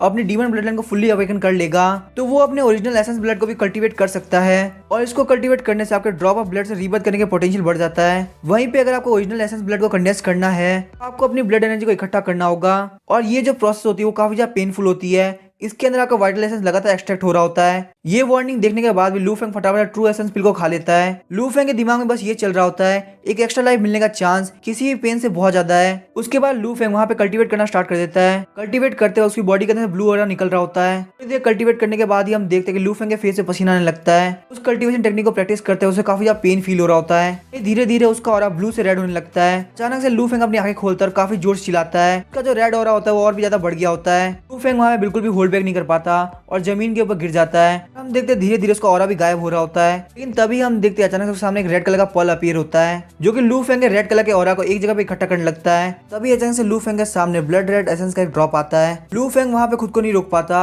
और उसको टच करते हुए सोच रहा होता है यहाँ पे सिर्फ एक ब्लड एसेंस की ड्रॉप की कॉस्ट मेरी आधी लाइफ है। तो आखिर वो ब्लड डीमन कितना ज्यादा पावरफुल हुआ कि उसके पास ऐसी 36 ड्रॉप्स है। सच में वो बंदा तो एक मॉन्स्टर है। तभी हम देखते हैं कि लू फेंग के डोर के ऊपर कोई नॉक करता है। फेंग अपने ओरिजिनल ब्लड एसेंस को एक जगह पे रख देता है और उस डोर को खोलने वाला होता है। जैसे ही डोर खुलता है हम देखते हैं वो कोई और नहीं बल्कि फैटी वैंग होता है। जब फैटी वैंग देखता है कि लू फेंग जमीन के ऊपर पड़ा हुआ है तो वो काफी ज्यादा पैनिक करने लगता है। फटाफट से आगे बढ़ते हुए लू फेंग की हेल्प करने लगता है और बोलता है, ब्रदर लू आखिर यहाँ पे क्या चल रहा है, आप आगे जमीन पे कैसे गिर गए, आप तो यहाँ पे कल्टीवेट कर रहे थे ना। लू फेंग फैटी वैंग के कंसर्न को देख के बोलता है, मैं बस यहाँ पे कल्टीवेट करते करते काफी ज्यादा थक गया था। इस बात से फैटी वैंग को काफी ज्यादा गलतफहमी हो जाती है और वो सोच रहा था, ब्रदर लू आपको यहाँ पे कोई और बहाना सोचना चाहिए था। आपको क्या लगता है कि मैंने कभी लाइफ के अंदर कल्टीवेट नहीं किया। मुझे यहाँ पे समझ में आ चुका है कि हेवनली फ्रेग्रेंस पवेलियन से आने के बाद ब्रदर लू काफी ज्यादा थक गए होंगे, क्योंकि वैसे भी उन्होंने वहाँ पे काफी ज्यादा मेहनत जो करी है। वैसे ही मैंने भी कल काफी ज्यादा मेहनत करी थी, इसीलिए मुझे भी काफी ज्यादा थकान है। जब लू फेंग देखते कि फैटी वैंग इस तरीके से कुछ सोच रहा है तो वो उससे पूछता है, तुम क्या सोच रहे हो। तभी फैटी वैंग अपनी रियलिटी के अंदर आता है और बोलता है, ब्रदर लू मैं यहाँ पे आपको ये बताने के लिए आया था, आपको यहाँ पे डार्क माउंटेन काउंटी के अंदर रिपोर्ट करना है। और ही काफी डिससेटिस्फाइड है क्योंकि आप पिछले कुछ दिनों से सिर्फ और सिर्फ कल्टीवेट कर रहे हैं, चाहते हैं कि आप डार्क माउंटेन काउंटी के अंदर फटाफट से रिपोर्ट करें। फैंग स्माइल करते हुए बोलता है, ही फिंगुआ तुम सच में काफी ज्यादा कमाल के हो। लगता है वो काफी ज्यादा फ्रस्ट्रेटेड होगा क्योंकि उसे मेरी वजह से कोई क्रेडिट नहीं मिला। वैसे भी मीरा डीमन वाले इंसिडेंट की वजह से फैटी वैंग और जूफेन को भी काफी सारे मेरिट पॉइंट मिले हैं। उन सारे मेरिट पॉइंट मिलने की वजह से उन्होंने अपने कल्टीवेशन के अंदर भी काफी ज्यादा इंप्रूवमेंट करी है। इसीलिए ही फिंग पक्का कोई ना कोई अपॉर्चुनिटी ढूंढ रहा होगा कि वो मुझे किसी न किसी चीज के अंदर फंसा सके। तभी हम देखते हैं कि लू फेंग बेड के ऊपर लेट जाता है और रेस्ट करने लगता है। उसको ऐसे लेटा हुआ देख के फैटी वैंग को कुछ भी समझ में नहीं आ रहा होता। फैटी वैंग बोलता है, ब्रदर लू आखिर हमें कब निकलना चाहिए। और वहीं लू फेंग के ऐसे एटीट्यूड को देख के फैटी वैंग मन में सोच रहा होता है कि ये दोनों मिस्टीरियस रैंक के डीमन सोर्स एक दूसरे को कन्फ्रंट क्यों नहीं करते, ये बीच में मुझे क्यों फंसा के रख रहे हैं। इन दोनों के बीच में आने की वजह से मुझे काफी ज्यादा प्रॉब्लम हो रही है। फैटी वैंग की बातों को सुनकर लू फेंग अपना मुंह दूसरी तरफ घुमा लेता है, बोलता है कि हम लोग यहाँ से कहीं भी नहीं आने वाले, मैं तो बस यहाँ पे सोने के लिए जा रहा हूँ। लेकिन जैसे ही फैटी वैंग लू फेंग को कुछ बोलने वाला होता है, लू फेंग उसके ऊपर काफी ज्यादा चिढ़ जाता है और बोलता है, फटाफट से यहाँ से निकल जा, मुझे यहाँ पे सोना है। अगर इस मैटर के बारे में आगे कुछ भी बोलना है तो तुम जाके ही फिंगर को बोल दे कि वो मेरे पास आए। उसके बाद लू फेंग फैटी वैंग की बात बोलने का इंतजार भी नहीं करता और जल्दी से वहाँ पे सो जाता है। फैटी वैंग बाहर से देखे काफी ज्यादा परेशान लग रहा होता है, लेकिन वही वो मन में सोच रहा होता है, ब्रदर लू बहुत ज्यादा इंप्रेसिव है। अगर टैलेंट के मामले में देखा जाए तो वो हमसे काफी ज्यादा आगे है, लेकिन अगर बात आ जाए काम करने की तो वो बिल्कुल हमारी तरह ही है। यहाँ तक कि देखो काम ना करने की वजह से वो दूसरी तरफ मुंह करके सो चुके हैं। लेकिन तभी फैटी वैंग को सोचता है और उसके दिमाग में एक प्लान आता है। वो बोलता है, ब्रदर लोग यहाँ पे आराम करना है तो मुझे यहाँ पे कुछ भी करके ऐसा करना होगा ब्रदर लोग यहाँ पे कोई भी डिस्टर्ब ना कर सके। और अगर ब्रदर लोग यहाँ पे डार्क माउंटेन काउंटी की तरफ नहीं जाना चाहते तो इसके पीछे पक्का कोई ना कोई रीजन होगा। उसके बाद फैटी वैंग डोर को क्लोज कर देता है और बोलता है, ब्रदर लू आप बिल्कुल भी टेंशन मतलब, मैं लॉर्ड ही को बिल्कुल भी सच पता नहीं चले दूंगा, सामने आपकी रेपुटेशन बिल्कुल भी डाउन नहीं होगी। तभी हमें नेक्स्ट मॉर्निंग का सीन दिखाता है। फैटी वैंग चिल्लाते हुए आता है, बोलता है, ब्रदर लू फटाफट से उठ जाओ, यहाँ पे बहुत बुरी खबर है। वहीं लू फेंग चिढ़ते हुए बोलता है, फैटी वैंग तुमने मुझे यहाँ पे डिस्टर्ब करने की हिम्मत कैसे करी, तुमने मुझे यहाँ पे मेरी नींद से उठा दिया। वहीं फैटी वैंग लू फेंग के ऊपर चढ़ गया होता है, रोते हुए बोलता है, ब्रदर लू यहाँ पे बहुत बड़ी प्रॉब्लम हो गई है। लू फेंग फैटी वैंग को धमकी देते हुए बोलता है, फैटी वैंग फटाफट से मेरे ऊपर से हट जाओ नहीं तो मैं तुम्हारी सैलरी काट लूंगा। फैटी वैंग लू फेंग को बोलता है, ब्रदर लू प्लीज मुझे माफ कर दीजिए, ये सब मेरी गलती है, मैं आगे प्रॉब्लम को सॉल्व नहीं कर पाया। लॉर्ड ही ने आपके जगह इन्फोर्समेंट होल के अंदर कर दी है, उन्होंने वहाँ पे कहा कि आप बहुत ही लंबे टाइम से एब्सेंट चल रहे हैं। ये सुनने के बाद लू फेंग काफी ज्यादा गुस्सा आता है और फैटी वैंग को पकड़ लेता है, बोलता है फटाफट रिपीट करो आखिर ही फिंगो ने क्या बोला। वहीं फैटी वैंग हेजिटेट करते हुए लू फेंग को सारी बातें बता देता है। लू फेंग फैटी वैंग को धक्का देता है और काफी जोर से चिल्लाता है, आखिर उस कमीने ही फिंगो की हिम्मत कैसी मेरे बारे में ऐसा कहने की। लेकिन थोड़ी देर बाद लू फेंग खुद को शांत करते हुए सोचता है, मेरी किस्मत यहाँ पे काफी अच्छी है कि मैंने मास्टर ली के साथ एक डील साइन कर रखी है। मैंने उनको ये कह रखा कि मैं उनकी तरह जेड ड्रैगन सीक्रेट रूम के अंदर जाऊंगा और यही वजह कि वो मेरे बिहाफ में जरूर कुछ अच्छा बोलेंगे। हालांकि फिर भी अगर ही फिंगो के कैरेक्टर की बात करी जाए तो मुझे पता वो मेरे खिलाफ किस लेवल पे जाके एनफोर्समेंट हॉल के अंदर शिकायत करेगा, तो शायद से मैं जितना सोच रहा हूँ ये चीज उससे ज्यादा खराब हो सकती है। तभी लू फेंग हाथों हाथ फैटी वैंग को बोलता है, फटाफट से डार्क माउंटेन काउंटी की तरफ चलो। उसके बाद लू फेंग बाहर निकलते हुए मन में सोच रहा होता है, ऐसा भी हो सकता है कि मुझे यहाँ पे एक मंथ की सैलरी पेनल्टी के तौर पर भरनी पड़े, लेकिन यहाँ पे एक साल के नसीब 12 महीने होते हैं, 12 महीने में से एक महीने की सैलरी ऐसी दे देना ये काफी ज्यादा बेकार बात है। ही फिंगर तुम बस मेरा वेट करो, मैं इस बात को ऐसे नहीं जाने दूंगा। तो वहीं फैटी वैंग जिसको कुछ भी नहीं पता कि आखिर लू फेंग अपने मन के अंदर क्या सोच रहा है, वो लू फेंग के पीछे पीछे वहां जाने लगता है जहाँ पे लू फेंग जा रहा है। तभी 3 घंटे बाद हमें डार्क माउंटेन काउंटी के डीमन कैचिंग ब्यूरो के ऑफिस का सीन दिखाया जाता है। लू फेंग फैटी वैंग और जू फेंग के साथ एंट्रेंस पे आया होता है, वहाँ पे वो देखते कि ऑलरेडी वहाँ पे बहुत सारे लोग आ रखे हैं। वहीं ही फिंगो को देख के लू फेंग सोच रहा होता है, मुझे यहाँ पे कैसे भी करके अपने गुस्से को कंट्रोल करना है, मुझे यहाँ पे काफी ज्यादा शांत रहते हुए स्माइल करके चीजों को हैंडल करना होगा, नहीं तो यहाँ पे ही फिंगर मेरे गुस्से का फायदा उठा लेगा। फिंगर एक लंबी सांस लेते हुए उस हॉल के अंदर एंटर करता है और बोलता है, ही फिंगर तुम यहाँ पे मीटिंग कर रहे हो। वहीं पे ही फिंगर जो कि लू फेंग को देखते काफी ज्यादा चिढ़ गया होता है और अपने हाथ को चेयर के ऊपर मार के चिल्लाते हुए बोलता है, बेवकूफ कहेंगे तुम्हें यहाँ पे मुझे लॉर्ड ही कहकर बुलाना चाहिए। लू फेंग तभी स्माइल करते हुए बोलता है, लेकिन आखिर मुझे ऐसा क्यों करना चाहिए, आपको यहाँ पे नहीं पता कि हम दोनों एक ही पोजीशन पे है, अगर मैं यहाँ पे आपको लॉर्ड ही बोलूंगा तो आपको मुझे लॉर्ड लू बोलना चाहिए। ही फिंगर बोलते मैं यहाँ पे डीमन कैचिंग ब्यूरो के डार्क माउंटेन काउंटी का कमांडर हूँ, और वहीं पे दूसरी तरफ तुम डिप्टी कमांडर हो। तुम्हें मुझे यहाँ पे रेस्पेक्ट देके बात करनी चाहिए। लेकिन वहीं पे लू फेंग, जो कि इस बात से बिल्कुल भी एग्री नहीं करता, वो बोलता है प्लीज ऐसे मत बोलो। एक तरफ आप जो कि अपने 40s में हो और तब जाके मिस्टीरियस रैंक के डीमन सॉर्सर बने हो, लेकिन वहीं पे दूसरी तरफ मैं हूँ जो कि अपने 20s में सेम रैंक में पहुंच गया हूँ। बस आप मुझे कुछ साल और दीजिए, मैं अर्थ रैंक या हेवन रैंक में बहुत जल्दी पहुंच जाऊंगा। उसके बाद लू फेंग ही फिंगर कंधे पे हाथ रखता है, उसके कपड़े को ठीक करते हुए बोलता है आपको ये बात अच्छी तरह से पता होनी चाहिए, अगर आप मुझे आज रिस्पेक्ट नहीं करेंगे, फ्यूचर में चल के जब मैं आपसे बड़ी रैंक में पहुंच जाऊंगा तो आपको काफी ज्यादा दिक्कत होने वाली है। फिर लू फेंग ही फिंगर से बोलता है आखिर आपको मेरे से क्या चाहिए? क्या आपको बिल्कुल भी शर्म नहीं आती? इस उम्र में हो के आप मेरे बारे में गलत अफवाह फैला रहे हैं। वो अपने सिल्वर नोट को बाहर निकालते हुए अपनी इनोसेंस को प्रूव करने के लिए बोलता है मुझे यहाँ पे आज से कुछ दिन पहले 20,000 का सिल्वर नोट मिला था। बस ये सोच रहा कि कौन इतना बड़ा बेवकूफ है जो कि इसको भूल सकता है।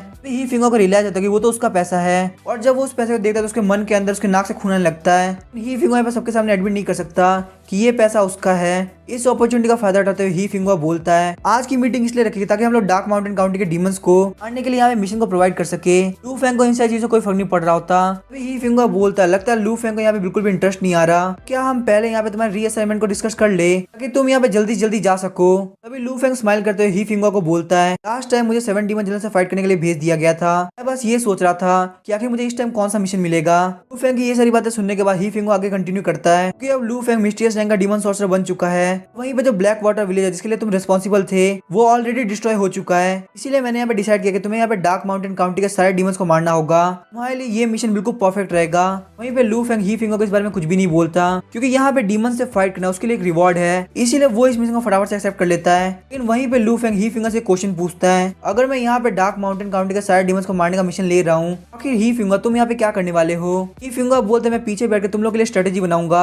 इस बात को सुनकर लू फेंग वहाँ पे हंसने लगता है, लेकिन ही फिंगर वहाँ पे लू फेंग के रिएक्शन को इग्नोर करता है और लू फेंग को शाबाशी देते हुए बोला तुम्हारी टैलेंट और एबिलिटी काफी ज्यादा स्ट्रॉन्ग है। उसके बाद ही फिंगर सारे लोग को इंस्ट्रक्ट करता है कि आज से तुम लोग के एरिया के अंदर जो भी डीमन इंसिडेंट होंगे उन सबको तुम्हें लू फेंग को रिपोर्ट करना होगा। डार्क माउंटेन काउंटी उसके चार्ज में है। तभी लू फेंग को रियलाइज होता है कि ही फिंगर का प्लान क्या है। वो यहाँ पे ये सब करके लू फेंग को एक फेलियर दिखाना चाहता है। इस मीटिंग के खत्म होने के बाद लू फेंग फैटी वेंग और जू फेंग को बोलता है फटाफट से आसपास के सारे डीमन इंसिडेंट के रिपोर्ट को मेरे पास इकट्ठा करके लाओ। वो लू फेंग की बात को मान जाता है, लेकिन वो लू फेंग से बोलते हैं उनको लगता है कि आपको यहाँ से पीछे हट जाना चाहिए, यहाँ पे जितने बाकी के लोग हैं वो सब आपको अपोज करेंगे। लू फेंग उन लोग को बोला तुम लोग को बिल्कुल भी टेंशन करने की जरूरत नहीं, मेरे पास यहाँ पे काफी अच्छा प्लान है, तुमको बस यहाँ पे जो मैं बोल रहा हूँ उन सब चीजों को फॉलो करना होगा। हालांकि लू फेंग की कही हुई बात फैटी वेंग और जू फेंग दोनों को ही समझ में नहीं आती, लेकिन वो लोग वहाँ पे इस बात के लिए मान जाते हैं। उसके बाद हम देखते हैं कि सबसे पहले लू फेंग सारे डीमन इंसिडेंट को समझने का ट्राई कर रहा होता है। तो यहाँ पे पता चलता है कि यहाँ पे 3 मेन केसेस हैं। डार्क माउंटेन काउंटी के नॉर्थ के अंदर एक एंशिएंट मेंशन है जहाँ पे लोग लगातार गायब हो रहे हैं, और वहीं पे डार्क माउंटेन काउंटी के साउथ में एक सिटी के अंदर लोगों को रात को शादी होने की आवाज सुनाई देती है। वहीं पे किंगशी टाउन के अंदर एक बहुत ही गहरा पूल है जहाँ पे एक वुमेन और एक बच्चा वाटर डीमन की वजह से डूब चुके हैं। डीमन सॉर्सरर्स ने ऑलरेडी इस जगह को इन्वेस्टिगेट कर लिया है, लेकिन उनको कुछ भी हासिल नहीं हुआ। लू फेंग डिसाइड करता है कि वो यहाँ पे सबसे पहले वाटर डीमन के पास जाएगा। लू फेंग और उसकी टीम फटाफट से किंगशी टाउन के लिए निकल जाती है। वहाँ पहुंचने के बाद लू फेंग फटाफट से पूल के पास पहुंचता है, और लू फेंग जैसे उस पूल को इंस्पेक्ट करने वाला होता है फैटी वेंग उसको रोक लेता है और लू फेंग को बोलता है कि हमको यहाँ पे जल्दबाजी नहीं करनी चाहिए। जू फेंग भी लू फेंग को एडवाइस देता है ये जो पूल है ये तालिस्मान को ब्लॉक करता है, वहीं पे जो सॉर्सरर के वेपन होते हैं वो भी इस पूल के अंदर काम नहीं करेंगे, तो इसीलिए हमारे लिए सबसे अच्छा ये रहेगा कि हम लोग कैसे भी करके जमीन के ऊपर फाइट करें। लेकिन जू फेंग जैसे अपनी बात को खत्म करता है वो देखते हैं उसका पूरा मुंह कपड़े से ढक चुका है, और वहीं पे वो लोग लू फेंग को देखते हैं कि वो अपने कपड़े उतार के पूल के अंदर कूद चुका है। ये देखने के बाद फैटी वेंग जमीन में बैठ जाता है और अपने लिए कुछ स्नैक्स बाहर निकालता है और खाना स्टार्ट कर देता है। वहीं पे जू फेंग काफी ज्यादा परेशान हो रहा होता है। फैटी वेंग बोला तुम इतना परेशान क्यों हो रहे हो, अब हम लोग यहाँ पे कुछ भी नहीं कर सकते, उनको बस यहाँ पे बॉस के बाहर निकलने तक का वेट करना होगा। हालांकि जू फेंग अभी भी लू फेंग के लिए काफी ज्यादा परेशान होता है। फैटी वेंग बोलता है जू फेंग आखिर तुम इतना परेशान क्यों हो रहे हो, तुम्हें नहीं पता कि उनके पास वज्र बॉडी है, इसका कोई भी डीमन या मार्शल आर्ट कुछ नहीं बिगाड़ सकता। हमारे ब्रदर लू की कैपेबिलिटी बहुत ज्यादा है, उन्होंने यहाँ पे मेरे डीमन को हराया था, तुम्हें यहाँ पे रिलैक्स करना चाहिए। और फिर हम देखते हैं जू फेंग भी वहाँ पे बैठ के स्नैक्स खाने लगता है। वहीं पे हमें पानी के अंदर का सीन दिखाया जाए जहाँ पे लू फेंग नोटिस करता है कि उसके सामने एक बहुत बड़ी डार्क चीज है। जैसे लू फेंग तैरते हुए आगे जाता है उसके हाथ के अंदर ब्लैक कलर के धागे आ जाते हैं। बिना कुछ सोच समझे वो उन धागों को खींचने लगता है। उसके उन धागों को खींचने की वजह से वहाँ पे एक ब्लैक कलर का कवर हट गया होता है। वो देखता है कि वहाँ पे एक बॉल के अंदर ह्यूमन टाइप का कुछ है। जैसे उसके पास जाने लगता है वो ब्लैक कलर की बॉल उसके ऊपर अटैक कर देती है। फिर लू फेंग उस अटैक को बहुत ही पास से डॉच करता है। लू फेंग सोचता है कि शायद ये कोई लिविंग एंटिटी भी हो सकती है जो कि यहाँ पे घोस्ट की तरह रह रही है। और जैसे ही लू फेंग ये सब सोच ही रहा था तभी वो ब्लैक कलर की बॉल गायब हो जाती है और वहाँ पे उसके सामने एक फीमेल डीमन आ गई होती है। लू फेंग के ऊपर अपने क्लॉ से अटैक करने के लिए आगे बढ़ती है। यहीं पे लू फेंग जो कि जानता था कि वो एक सॉर्सरर है तो उसकी वीकनेस यहाँ पे क्या हो सकती है, इसलिए वो फटाफट से तैरते हुए सरफेस की तरफ जाने लगता है। लेकिन अचानक से अपने टेंटिकल की हेल्प से वो डीमन को पकड़ लेती है।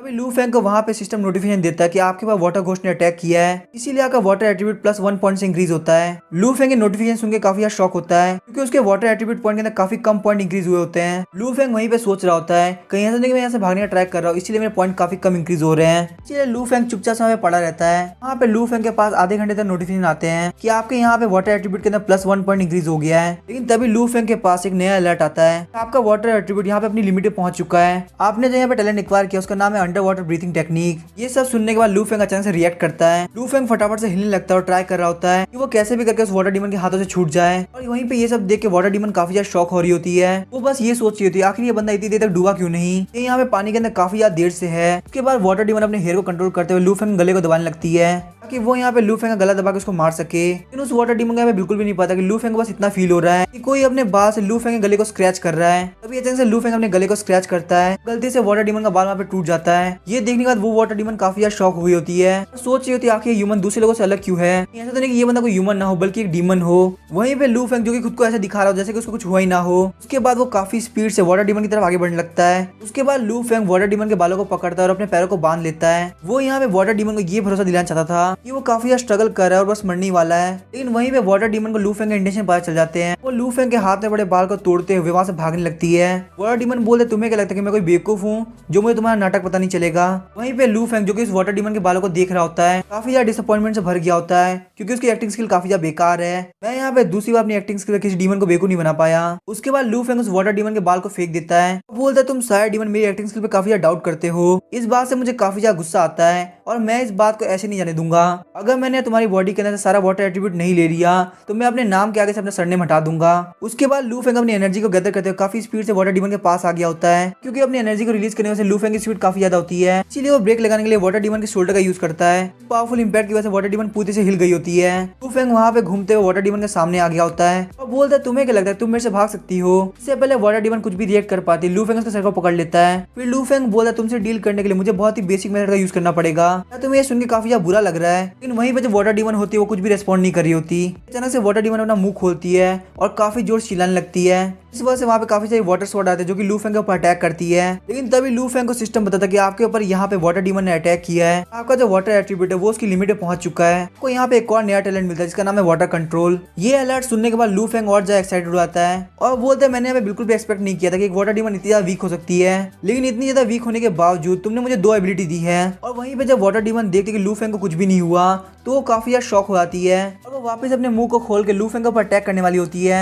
थोड़ी देर बाद हम देखते कि लू फेंग के ऊपर बहुत सारे वाटर एरो अटैक करते हैं। वहीं पे लू फेंग जो कि देखते कि वाटर डीमन ने वापस अटैक किया है वो ना सिर्फ उस अटैक को डॉज करता है बल्कि अपनी वाटर कंट्रोल एबिलिटी का यूज करते हुए उन सारे वाटर एरोस को बहुत इजीली ब्लॉक कर लेता है। लू फेंग स्माइल करते हुए सोच रहा होता है क्या ये वाटर डीमन मुझे कोई तीसरा एबिलिटी दे सकती है। तभी लू फेंग जब देखते कि वाटर डीमन वहां से भागने का ट्राई कर रही है काफी तेज से उसको आकर पकड़ लेता है। उसके बाद वो उस वाटर डीमन के मुंह को पकड़ लेता है जिससे वो अटैक न कर पाए। लू फेंग उसको बोला तुम यहाँ पे चिल्लाओ मत, जब तुम मेरे साथ कोऑपरेट करोगे मैं तुम्हें प्रॉमिस करता हूँ मैं तुम्हें बिल्कुल भी हर्ट नहीं करूंगा। उसके बाद लू फेंग वहां वाटर डीमन को पूरी तरह से बांध देता है, अपनी वुड किंग स्वॉर्ड को बाहर निकालते उसके गर्दन के ऊपर रख देता है। लू फेंग कैसे करते ही वो वाटर डीमन वहां पे सरेंडर कर देती है, लेकिन लू फेंग का कोई भी इंटेंशन नहीं था कि वो इसको इतना इजीली जाने देगा। लू फेंग वाटर डीमन को बोलता है अगर तुम मुझे खुश कर देती हो तो मैं तुम्हें यहाँ जाने दूंगा। और अभी वाटर डीमन कुछ बोलने ही वाली होती है तभी लू फेंग उसको काफी ज्यादा थप्पड़ मारता है। लू फेंग वाटर डीमन को बोलता है मैंने तुमसे कहा था ना कि यहाँ पे चिल्लाने का ट्राई बिल्कुल भी मत करना, तुम्हारे यहाँ पे चिल्लाने की वजह से मुझे काफी ज्यादा गुस्सा आता है। लेकिन जो वाटर डीमन होती है उसको वहाँ पे चिल्लाने के सिवा और कुछ भी नहीं आता था। लेकिन थोड़ी देर बाद लू फेंग को समझ में आता है कि वाटर डीमन क्या बोलना चाहती है। थोड़ी देर तक ऐसी बातचीत करने के बाद लू फेंग को पता चलता है वाटर डीमन को एरोस को शूट करने के लिए चिल्लाना पड़ता है। ये सब समझने के बाद लू फेंग यहाँ पे कुछ भी नहीं कर सकता था। वो अपने कान के अंदर उंगली डाल देता है जिससे वाटर डीमन वहाँ पे चिल्ला सके। तभी थोड़ी देर बाद हम देखते वाटर डीमन काफी जोर चिल्लाते हुए फुल स्ट्रेंथ का यूज करती है, लेकिन वहाँ पे उसके वाटर एरो लू फेंग को कोई भी हार्म नहीं कर रहे होते। इस सारी चीजों को देख के लू फेंग काफी ज्यादा परेशान हो गया होता है और सोचता है क्या ऐसा इसी वजह से हो रहा है क्योंकि मेरा वाटर एट्रीब्यूट काफी ज्यादा बढ़ चुका है और अब ये एरो मेरे ऊपर कोई भी हार्म नहीं पहुंचा सकते। ये देखने के बाद लू फेंग बिना कुछ बोले वाटर डीमन का बाल को पकड़ लेता है, उसको वहाँ पे गोल गोल घुमाते हुए साइक्लोन का बना देता है और फिर उसको काफी जोर से फेंक देखता है जिससे वाटर डीमन के बाल भी उसके हाथ में आ गए होते हैं। वो वाटर डीमन सीधे जाके एक पत्थर से टकराती है। उसके बाद लू फेंग फटाफट से वाटर डीमन के पास जाता है और बोलता है हमारे पास यहाँ पे दो चॉइस है, या फिर तुम मेरे सामने सबमिट कर दो या फिर मैं तुम्हें मार दूंगा। वो जो वाटर डीमन होती है वो बोलते मुझे मेरी लाइफ को बचाना है। लू फेंग सोच रहा था ये जो वाटर डीमन थी काफी टफ थी, उसने यहाँ पे सबमिट करने में इतना ज्यादा टाइम लगा दिया। वहीं जो लू फेंग होता है उसको वहाँ पे उल्टी होने लगती है। वो वाटर डीमन लगातार लू फेंग को देख रही होती है और कुछ नहीं बोल रही होती। तो उसके लुक से ये पता चल रहा होता है कि वो लू फेंग को बोलना चाहती है। अगर उसने वाटर डीमन को पहले सबमिट करने के लिए बोल दिया होता तो वो बहुत पहले मान गई होती। तभी लू फेंग वाटर डीमन की तरफ देखता है और बोलता है क्या तुम मुझे मन के अंदर गाली दे रही हो। वाटर डीमन लू फेंग का क्वेश्चन सुनकर काफी ज्यादा डर गई होती है और अपना सर हिलाते हुए मना कर देती है। वहीं जब लू फेंग देखता है कि वाटर डीमन काफी ज्यादा ओबीडियंट है, लू फेंग फटाफट उसको अपने रिंग के अंदर डाल देता है। वाटर डीमन जैसे अदर वर्ल्ड डायमेंशन के अंदर पहुंचती है उस जगह को देख के काफी ज्यादा शॉक हो रही होती है और वहीं पे लू फेंग वाटर डीमन से डील करने के बाद वहां से बाहर निकलने लगता है। फिर हम देखते हैं लू फेंग काफी स्पीड से उस पुल से बाहर निकला होता है। उसके उस पुल से बाहर निकलने की वजह से जू फेन और फैटी फेंग के ऊपर पानी गिर गया होता है। वो दोनों काफी सरप्राइज होते हुए उठते और बोलते ब्रदर लू आखिरकार वापस आ गए। लू फेंग उनके सामने आता और फटाफट से अपने कपड़े पहन लेता है। फैटी फेंग बोलता है ब्रदर लू क्या उस वाटर डीमन काम तमाम हो गया। लू फेंग बोलता है हाँ हमारा काम कंप्लीट हो चुका है, अगर तुम लोग चाहो तो हम लोग यहाँ पे सेलिब्रेट करने के लिए रेस्टोरेंट में चल सकते हैं। लू फेंग इस आइडिया को सुनकर काफी ज्यादा खुश हो गया होता है, लेकिन फैटी फेंग काफी ज्यादा टेंशन में होता है। उसे यहाँ पे लग रहा था कहीं ऐसा ना हो कि ब्रदर लू हमें पे करने के लिए बोले। थोड़ी देर बाद हम देखते वो सारे लोग रेस्टोरेंट के अंदर आ गए होते हैं। वहीं हम देखते डीमन कैचिंग ब्यूरो के ब्रांच के अंदर एक गार्ड ही फिंगो को रिपोर्ट कर रहा होता है कि लू फेंग और उसकी टीम वाटर डीमन से डील करने के बाद एक रेस्टोरेंट के अंदर गए हैं। वहीं ही फिंगो जिसने कपड़े नहीं पहने होते नहाने के लिए जा रहा होता है। इस रिपोर्ट को सुनने के बाद ही फिंगो बोलता है लू फेंग नहीं जानता कि वो यहाँ पे क्या कर रहा है, मुझे लगता है उसको यहाँ पे एक सबक सिखाना पड़ेगा। लेकिन जैसे ही फिंगो अपना पैर बकेट के अंदर रखता है तो देखता है बहुत सारे बालों ने उसके पैर को जकड़ लिया है। जैसे वो उस बाल को देखने के लिए वहाँ पे झुकता है, उसके सामने वही वाटर डीमन आ गई होती है। फिंगो ये देख के काफी शॉक हो गया होता है और वो वाटर डीमन के फेस के ऊपर काफी ज्यादा स्ट्राइक लगाता है और उसके स्ट्राइक की वजह से वो वाटर वहीं पे टूट गया होता है। वहाँ पे खड़े होकर जब ही फिंगर देखता है तो वहाँ पे वो वाटर डीमन गायब हो गई होती है। ये देख के ही फिंगर बोलता है वो वाटर डीमन काफी ज्यादा वीक थी, वो मेरे एक ही अटैक को नहीं झेल पाई। लेकिन उसको फिर भी भरोसा नहीं हो रहा था कि आखिर वो इतनी इजली गायब कैसे हो सकती है। तो अपने आसपास वहाँ पे चेक करने लगता है कि कोई उसको कंट्रोल तो नहीं कर रहा था।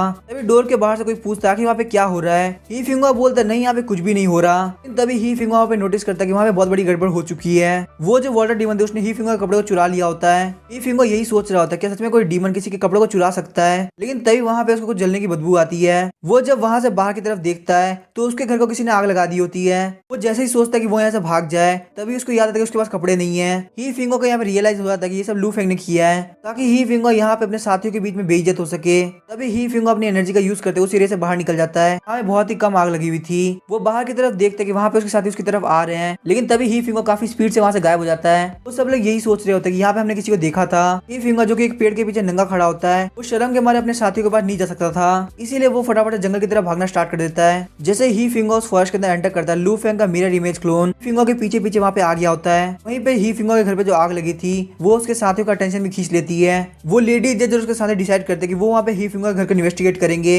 लू फेंग का जो क्लोन होता है वो वापस आगे की तरफ आ गया होता है। वो यहाँ पे ये प्लान बना रहा होता है कि आखिर वो ही फिंगर उसके साथियों को एक जगह पे कैसे मिलाएगा। उसका टारगेट बस ये था कि यहाँ से ही फिंगर बिना बेइज्जत हुए जाना नहीं चाहिए। उस डार्क फॉरेस्ट के अंदर ही फिंगर जो कि पूरी तरह से नंगा होता है यहाँ लू फेंग के क्लोन को नोटिस किए भाग रहा होता है। वहीं लू फेंग का जो क्लोन होता है वो ही फिंगर के आगे पैर लगा देता है जिससे ही फिंगर वहाँ पे बहुत ही बुरी तरह से गिर जाता है। लू फेंग का क्लोन ही फिंगर को बोलता है एंजॉय करो और वहाँ से गायब हो जाता है। तभी इस आवाज को सुन के लेडी जज उसके साथी वहाँ पे आ जाते हैं। वो वहाँ पे ही फिंगर के पीछे की सीनरी देख के काफी ज्यादा शॉक होते हैं। जैसे ही फिंगर के साथी उसके पास पहुंचते वहाँ पे कोई चिल्लाता है ही फिंगुआ। ये देखते फटाफट से ही फिंगर सीधे घूम जाता है और उसके पैरों के बीच में से ऐसी लाइट निकल रही होती है जिसे देख के वो सारे लोग काफी ज्यादा शॉक हुए होते हैं। वही जो लेडी जज होती है वो इतनी शर्मिंदा हो गई होती है कि वो अपने वेपन का यूज करते हुए अंडा फोड़ देती है।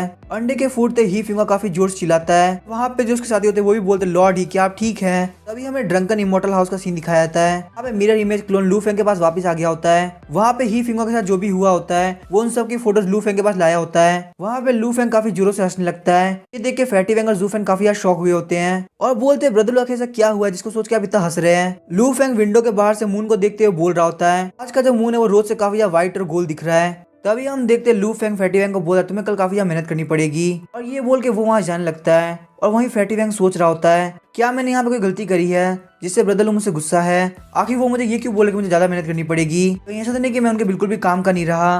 तभी हमें next day demon catching bureau के ऑफिस का सीन दिखाया जाता है। फैटी वैंग वहाँ पे आके काफी यार शॉक हो गया होता है क्योंकि वो देखते हैं कि लू फेंग ऑलरेडी वहाँ प्रेजेंट है। लू फेंग वहाँ पे बार बार ही फिंगो का नाम लेकर वहाँ पे उसको ढूंढ रहा होता है। तभी लू फेंग को वहाँ पे एक बंदा दिखता है जिससे वो पूछता है आखिर ही फिंगो कहाँ पे है, मैंने सुना था उनके घर के अंदर आग लग गई है, वो यहाँ पे ठीक तो है ना। तभी वो बंदा बोलता है कि लॉर्ड ही को यहाँ पे सर्दी हो गई है क्योंकि वो पूरी नाइट बाहर थे। लू फेंग बोलता है क्या ही फिंगो बीमार हो चुके हैं, लेकिन आखिर वो कल की नाइट निकले क्यों, कल तो बहुत ज्यादा सर्दी थी, मुझे कल वहाँ पे उनको बोल देना चाहिए था कि कल वो ज्यादा कपड़े पहन के बाहर निकले। वहीं पे लू फेंग सोच रहा होता है लगता है कल के इंसिडेंट की वजह से ही फिंगो के ऊपर काफी बड़ा असर पड़ा है। तभी वो बंदा हंसते हुए बोलता है लॉर्ड लू आपने बिल्कुल सही कहा, हमें यहाँ पे ज्यादा कपड़े पहनने चाहिए। तभी लू फेंग बोलता है मुझे ऐसा क्यों लग रहा है, तुम मुझसे कुछ छुपा रहे हो, आखिर कल रात को हुआ क्या था। सुन के वो बंदा काफी डर जाता है और बोलता है नहीं कल कुछ भी नहीं हुआ था। आते वो मन में सोच रहा होता है जब भी मैं काफी ज्यादा खुश होता हूँ तो मैं अपने मन की बातें बोल देता हूँ। मास्टर लोग कुछ भी बोलने से पहले नहीं सोचते, तो इसीलिए अगर मैंने उनको ये बात बता दी तो वो इस बात का फायदा उठाते हुए लॉर्ड ही का मजाक उड़ाएंगे और इन सब के चक्कर में अगर उन्हें पता चल गया कि ये सब मैंने बताया है तो मैं बहुत बड़ी प्रॉब्लम में फंस जाऊंगा।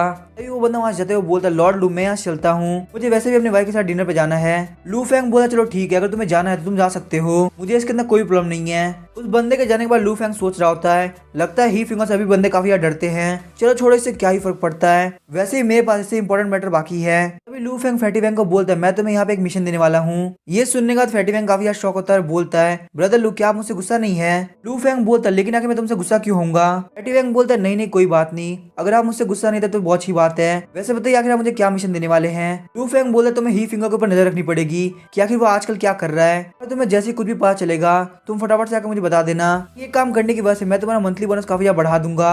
सुनने के बाद फैटी वैंग काफी खुश होता है और बोलता है ठीक है मैं काम करने के लिए तैयार हूँ। उसके बाद हम देखते हैं लू फेंग डार्क माउंटेन काउंटी के साउदर्न रीजन के अंदर आ गया होता है। वहाँ पे काफी देर घूमने के बाद लू फेंग काफी चिढ़ गया होता है। लू फेंग बोलता है मैं यहाँ पे इतनी देर से घूम रहा हूँ, मैंने शायद से इस जगह का 3 से 4 बार चक्कर लगा दिया होगा, तो मुझे यहाँ पे एक भी डीमन नहीं मिला, आखिर यहाँ पे हो क्या रहा है। तभी हम देखते वहाँ पे वही रेड मास्क वाला डीमन बैठा होता है और बोलता है हम दोनों को यहाँ पे मिलना काफी किस्मत की बात है, तो क्यों ना हम दोनों यहाँ पे आराम से बैठ के चाय पिए और बातें करें। लू फेंग उस बंदे को देख के काफी यार शौक होता है और सोच रहा होता है थोड़ी देर पहले जब मैं यहाँ से गुजरा था तब यहाँ पे कोई भी प्रेजेंट नहीं था, लगता है इस बंदे की टेक्निक मेरे से काफी ज्यादा बढ़िया है, ये यहाँ पे खुद को बहुत इजीली कंसील कर सकता है। तभी लू फेंग उसको ग्रीट करते हुए बोलता है क्या मैं आपसे पूछ सकता हूँ आखिर सीने का नाम क्या है। तभी वो रेड मास्क वाला डीमन बोलता है तुम मुझे पू डांडेलियन बोल सकते हो। ये नाम सुनने वाला लू फेंग सोच रहा होता है क्या सच में कोई नाम है पू डांडेलियन, ये नाम मैंने आज से पहले कभी नहीं सुना। तभी अचानक से उसको कुछ याद आता है और वो बोलता है 1 मिनट रुको, 7 डीमन जनरल के बॉस थे पू याओ, उनका भी नाम यही था।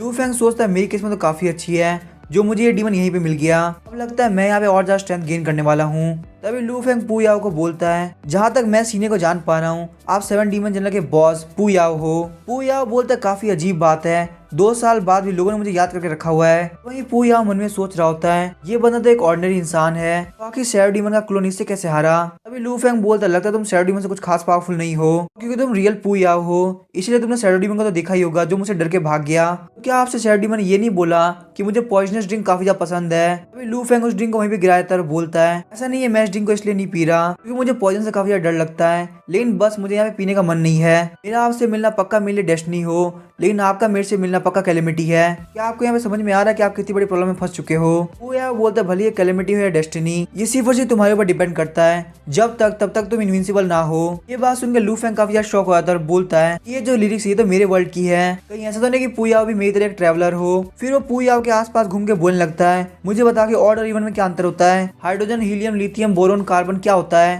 तुम्हें पता है पाई की वैल्यू क्या होती है। ये बात सुनकर पू याओ काफी ज्यादा चिढ़ जाता है और बोलता है ये फालतू बात करना बंद करो। तभी हम देखते लू फेंग अपनी एनर्जी को रिलीज करते हुए बोलता है लगता है तुम कोई ट्रैवलर नहीं हो तो भी मरने के लिए तैयार हो जाओ। तभी पू याओ भी चिढ़ते हुए बोलता है मैं भी तुम्हें यहाँ पे मारने के लिए आया था लेकिन मैंने अपना माइंड चेंज कर दिया है। लेकिन इससे पहले वो अपनी बात कंप्लीट कर पाता लू फेंग उसके ऊपर अटैक कर देता है। लू फेंग के अटैक की वजह से वहाँ पे काफी सारा धमाका होता है, लेकिन हम देखते लू फेंग के इस अटैक से पू याओ को कुछ भी नहीं हुआ होता। उसने अपने आस पास एक सील क्रिएट कर ली होती है जिससे वो काफी इजीली उस फ्लेम से बच गया होता है। पू याओ बोलता है लू फेंग अटैक करना बंद करो, मैं यहाँ पे तुम्हारे लिए एक डील लेके आया हूँ, ये डील तुम्हारे लिए काफी फायदेमंद होने वाली है, इसीलिए मुझे लगता है हमें बैठ के बात करनी चाहिए। फेंग बोलते फिर फटाफट से बताओ अगर मुझे वो डील पसंद आई तो मैं तुम्हें छोड़ दूंगा, लेकिन अगर मुझे डील पसंद नहीं आई तो मैं तुम्हें पक्का से मार देने वाला हूँ। पू याओ बोलता है मुझे तुम्हारे अंदर से ब्लड गॉड की फीलिंग आ रही है, लेकिन वो ब्लड गॉड तुम्हारे सोल के अंदर प्रेजेंट नहीं है, इसका मतलब तुमने ब्लड गॉड को पूरी तरह से एब्जॉर्ब कर लिया है। तभी हम देखते हैं लू फेंग पू याओ के ऊपर अटैक करने के लिए आगे बढ़ता है और बोलता है अगर तुम्हारे पास बस इतना ही बोलने के लिए है तो मैं तुम्हें बिल्कुल भी नहीं छोड़ने वाला। और तभी हम देखते हैं पू याओ लू फेंग का हाथ पकड़ लेता है और बोलता बोलता है मेरी बात ध्यान सुनो। आज से 2 साल पहले डीमन कैचिंग ब्यूरो ने राइटियस अलायंस बनाई, लेकिन वो वहाँ ब्लड डीमन के 36 ड्रॉप को तबाह नहीं कर पाए, और यही वजह है कि जब तक उनकी ड्रॉप्स रहेगी तब तक ब्लड डीमन को कोई भी तबाह नहीं कर सकता। लेकिन तुम जो कि अपने फायदे के लिए ब्लड गॉड की ड्रॉप को पूरी तरह से अब्सॉर्ब कर सकते हो, तुम्हारे लिए इमॉर्टल ब्लड डीमन को मारना काफी ज्यादा आसान होगा। तो इसीलिए लू फेंग प्लीज मुझे अपनी टीम के अंदर ले लो, मैं तुम्हारी टीम के अंदर आकर ब्लड डीमन को मारने में हेल्प करूंगा। लू फेंग बोलता 1 मिनट रुको, आखिर तुम क्या बोल रहे हो? मैंने ये बिल्कुल भी नहीं सोचा कि तुम मुझे यहाँ पे ये बोलने वाले हो। तभी वो अपना हाथ पुयाओ छुड़ा लेता है। पुयाओ बोलता लू फेंग क्या हुआ? लू फेंग बोलता मैं ट्रेटर के साथ काम नहीं करता, तुम्हें यहाँ पे पहले से पता कि मैं ब्लड गॉड ड्रॉप का एब्जॉर्ब कर सकता हूँ, इसीलिए तुम यहाँ पे चाहते कि मैं ब्लड डीमन सेट की तरफ हो जाऊँ। लेकिन तभी हम देखते हैं पुयाओ बोला तुम मुझे पूरी तरह से गलत समझ रहे हो, मैं यहाँ पे बिल्कुल भी नहीं चाहता कि तुम ब्लड डीमन सेट को ज्वाइन करो। लू फेंग बोला तुम ब्लड डीमन का सबसे ज्यादा वफादार इंसान हो, और तुम यहाँ पे नहीं चाहते कि ब्लड डीमन वापस जिंदा हो, बल्कि तुम ये चाहते कि ब्लड डीमन मारा जाए। पुयाओ बोलता तुमने बिल्कुल सही कहा, ब्लड डीमन ने मुझे यहाँ पे 2 साल से स्लेव बना रखा है, मैं उसे बहुत पहले से ही मारना चाहता था, लेकिन मेरे अंदर उतनी पावर नहीं थी कि मैं उसको मार सकूं।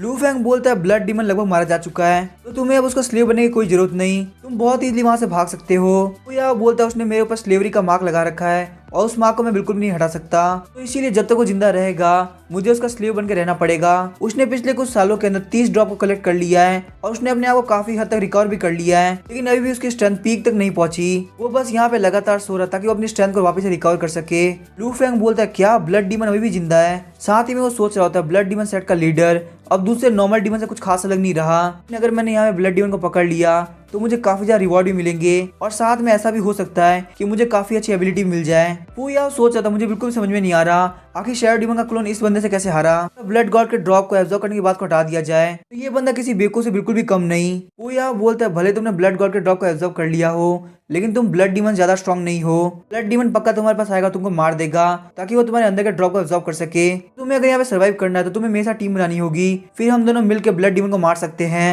लेकिन तभी हम देखते हैं लू फेंग उसका हाथ झटक देता है और बोलता है तुम यहाँ पे ब्लड डीमन को धोखा दे रहे हो, और तुम सोचते कि मैं तुम्हारा साथ दूंगा। ब्लड डीमन से बिल्कुल भी नफरत नहीं करता, मैं उनको काफी ज्यादा एडमायर करता हूँ, तो इसीलिए मैं चाहता कि तुम मुझे उनसे मिलाओ। लू फेंग सोच रहा था अगर तुमने यहाँ पे ब्लड डीमन को मारने का ट्राई भी किया तो मैं तुम्हें बिल्कुल भी नहीं छोड़ने वाला, वो सिर्फ और सिर्फ मेरा गिफ्ट है, उसकी वजह से मुझे काफी सारा रिवॉर्ड और एबिलिटी मिलेगी। वहीं हम देखते हैं पुया वहां से जाने लगता है, सोच रहा होता है मुझे एक बहुत बड़ा बेवकूफ मिल गया, मुझे बिल्कुल भी लगता है कि ये मेरा एलाय बनने के लायक है। अभी हम देखते हैं लू फेंग उसके कंधे पे हाथ रखते हुए बोलता है तुमने इस टेस्ट को पास कर लिया, मुझे लगता है कि तुम सच में ब्लड डीमन को मारना चाहते हो। वहीं पे लू फेंग सोच रहा होता है मुझे लगता है मुझे मेरी एक्टिंग को जारी रखना होगा ताकि मुझे आखिरकार ब्लड डीमन मिल सके। पुया बोलता तो बोलो आखिर तुम क्या करना चाहते हो? लू फेंग बोलता तुम मुझे एक बात बताओ कि मैं तुम्हारा टीम कैसे बना सकता हूँ? पुया बोलता तो आखिरकार तुम ब्लड डीमन को मारना चाहते हो? लू फेंग बोलते मैं डीमन स्लेयर हूँ, तो ये मेरा फर्ज बनता है कि मैं वहाँ पे ब्लड डीमन को मारूं, मैं ब्लड डीमन जैसे एविल क्रिएचर को इस दुनिया के अंदर बिल्कुल भी जिंदा नहीं रहने दूंगा। पुया बोलता ठीक है तो मैं तुम्हारे पर भरोसा कर सकता हूँ। पुया बोलता तुम डेस्टिनी एलियन हो, इसीलिए तुम ब्लड गॉड को एब्जॉर्ब कर सकते हो।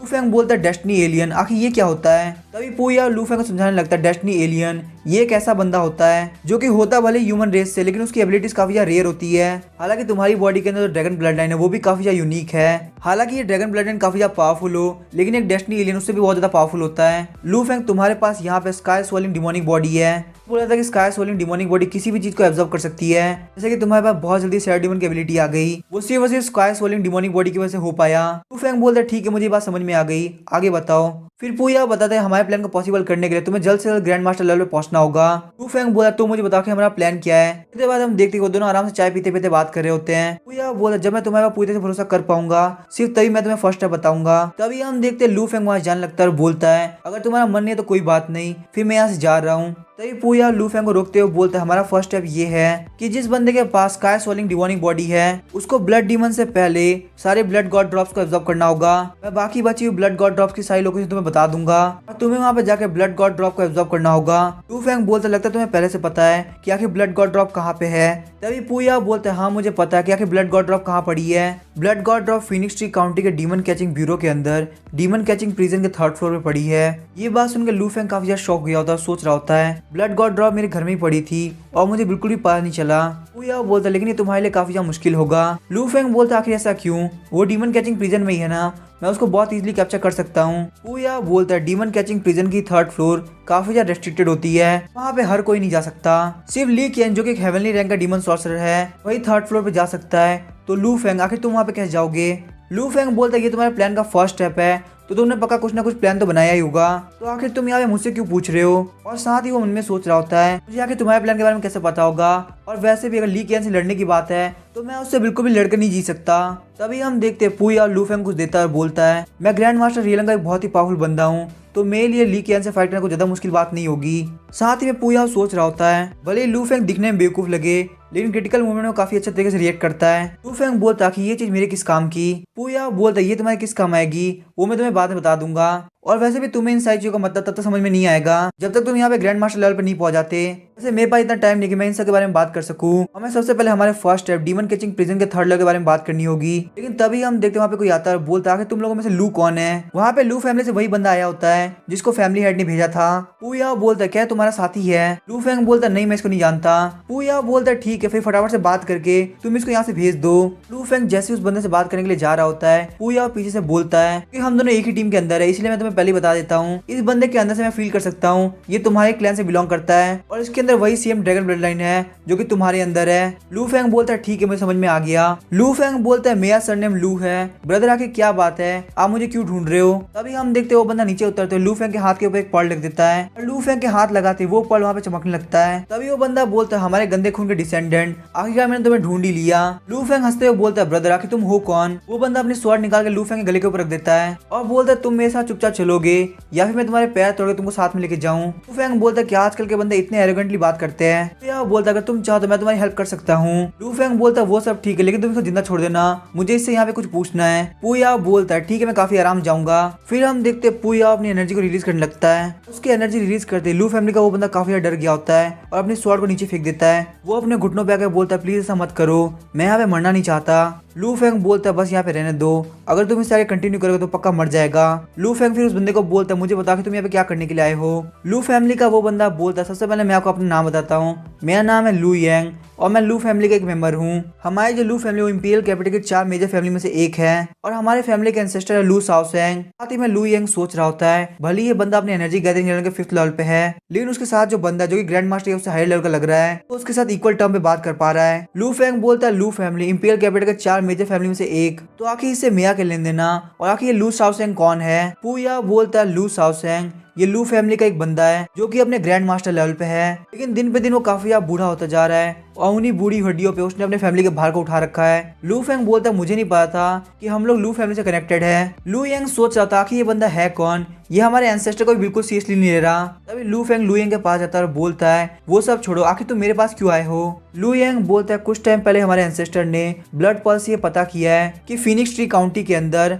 हमारे किसी डिसेंडेंट ने ड्रैगन गॉड ब्लड लाइन को अवेकन किया है, इसीलिए उन्होंने मुझे यहाँ पे भेजा है ताकि मैं आपको लेके जा सकूं। लेकिन तभी हम देखते हैं पुया एक मेटेरियल फेंकता है जो कि बिल्कुल उसी मेटेरियल की तरह होता है जो कि उसने लू फेंग को थोड़ी देर पहले दिया था। वो मेटेरियल वहाँ पे काफी गंदे तरीके से फट जाता है जिससे वो बंदा वहाँ पे खत्म हो जाता है। लू फेंग पुया को बोलता है कि तुमने यहाँ पे क्या किया, मैंने तुमसे यहाँ पे कहा था कि तुम्हें वेट करना होगा, मुझे उससे यहाँ पे कुछ पूछना था। पुया बोलता उससे ज्यादा देर बात करना हमारे प्लान को काफी खराब कर सकता था। लू फेंग बोला तुम्हें क्या लगता है अगर वो मुझे जाने के लिए बोल रहा था तो क्या मैं उसकी बात मान जाऊंगा। मेरा यहाँ पे कोई भी प्लान नहीं था कि मैं उसके साथ लू फैमिली के अंदर जाऊँ। और साथ ही में लू फेंग मन में सोच रहा होता है मुझे यहाँ पे खुद को काफी कंट्रोल करना पड़ेगा क्योंकि ब्लड डीमन अभी तक मारा नहीं गया तो मैं पुया को नहीं मार सकता।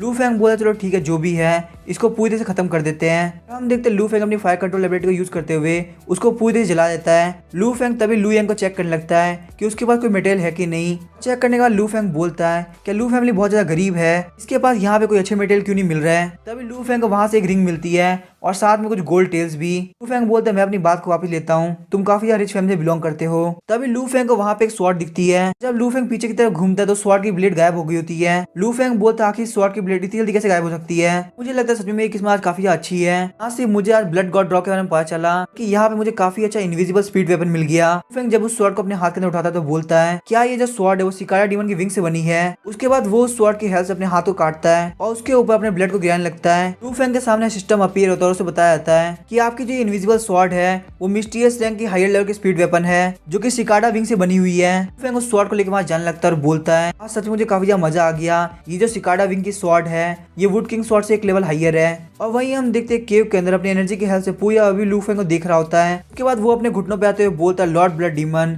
लू फेंग को मैंने अपनी बातों के अंदर फंसा दिया है। ब्लड डीमन बोलता है पुयाओ तुम मुझे कभी भी डिसअपॉइंट नहीं करते।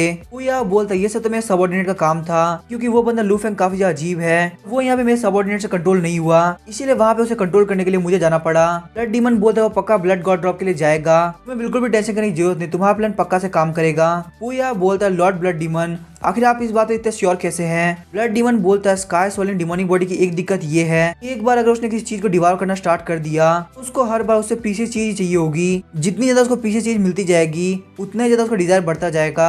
क्योंकि लू फेंग ने यहाँ पे ब्लड गॉड ड्रॉप को एब्जॉर्ब कर लिया है, इसीलिए वो पक्का आगे और ब्लड गॉड ड्रॉप को एब्जॉर्ब करना चाहेगा, क्योंकि उसे यहाँ पे इससे ज्यादा प्रीशियस चीज नहीं मिलेगी। तो बस यहाँ पे एक चीज का ध्यान रखना है कि वो हमारे प्लान को सही से फॉलो करे। तुम्हारी एक्सीलेंसी पे मैंने कभी भी शक नहीं किया, क्योंकि तुम आज तक कभी गलत हुए ही नहीं। वो बंदा कोई ऐसा है जिसको तुम्हारे सबऑर्डिनेट भी एडमायर कर रहे हैं, तो तुम्हें यहाँ पे काफी ज्यादा ध्यान रखना होगा। अभी हम देखते हैं लू फेंग वापस अपने घर आ गया होता है और वहाँ पे लू यांग की रिंग के अंदर से वो सारी चीजों को निकाल रहा होता है। उसे वहाँ पे एक मैजिकल पावर की बुक मिलती है जो कि लू फैमिली की होती है। उसको पढ़ने का लू फेंग बोल रहा था लू फैमिली काफी ज्यादा अजीब है, उनके पास यहाँ पे सिर्फ ड्रैगन का ब्लड है और वो खुद को बार बार ड्रैगन कहते हैं। सच में लगता है जो बड़ी फैमिली है वो काफी बड़े धोखे के अंदर जी रही है। तभी हम देखते हैं वहाँ पे लू फेंग के पास में ब्लड डीमन की तरफ से एक लेटर आता है, उसमें लिखा होता है लू फेंग मेरा जो मटेरियल है वो सिर्फ एक डायरेक्शन के अंदर ट्रेवल कर सकता है। और मेरी बात ध्यान सुनो, आज से 3 दिन बाद रात के अंदर वहाँ पे एक डीमन को भेजूंगा जो कि ली केन को वहाँ से दूर भेज देगा, और वहाँ पे तुम्हारे पास एक अपॉर्चुनिटी होगी कि तुम जाके ब्लड गॉड ड्रॉप को ले सको। ये चीज ध्यान रखना, ये जो अपॉर्चुनिटी है सिर्फ एक ही बार आएगी, तो इसको हाथ से जाने मत देना। और लू फेंग के पढ़ने के बाद वो लेटर वहाँ पे जल गया होता है। लू फेंग सोच रहा चाहे तुम आओ या फिर तुम किसी और को भेजो, यहाँ से ली केन का निकलना काफी ज्यादा जरूरी है। लेकिन बात तो ये है अगर मैं वहाँ पे उस ब्लड गॉड ड्रॉप को चुराने के लिए जाता हूँ तो सारा रिस्क मेरे ऊपर रहेगा।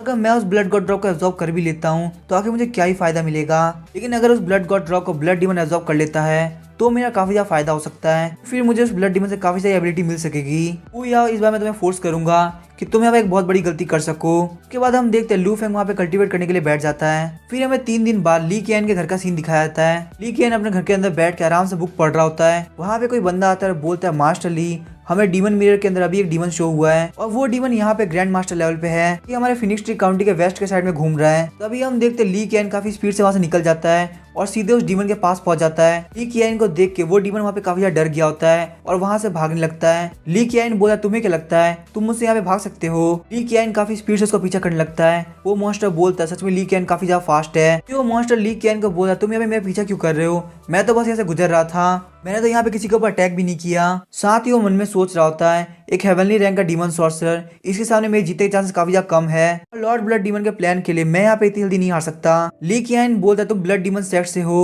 और आखिर तुम्हारी हिम्मत कैसी फिनिक्स ट्री काउंटी के अंदर एंटर करने की, तुम यहाँ जिंदा वापस चले गए तो आखिर मेरे रहने का क्या फायदा।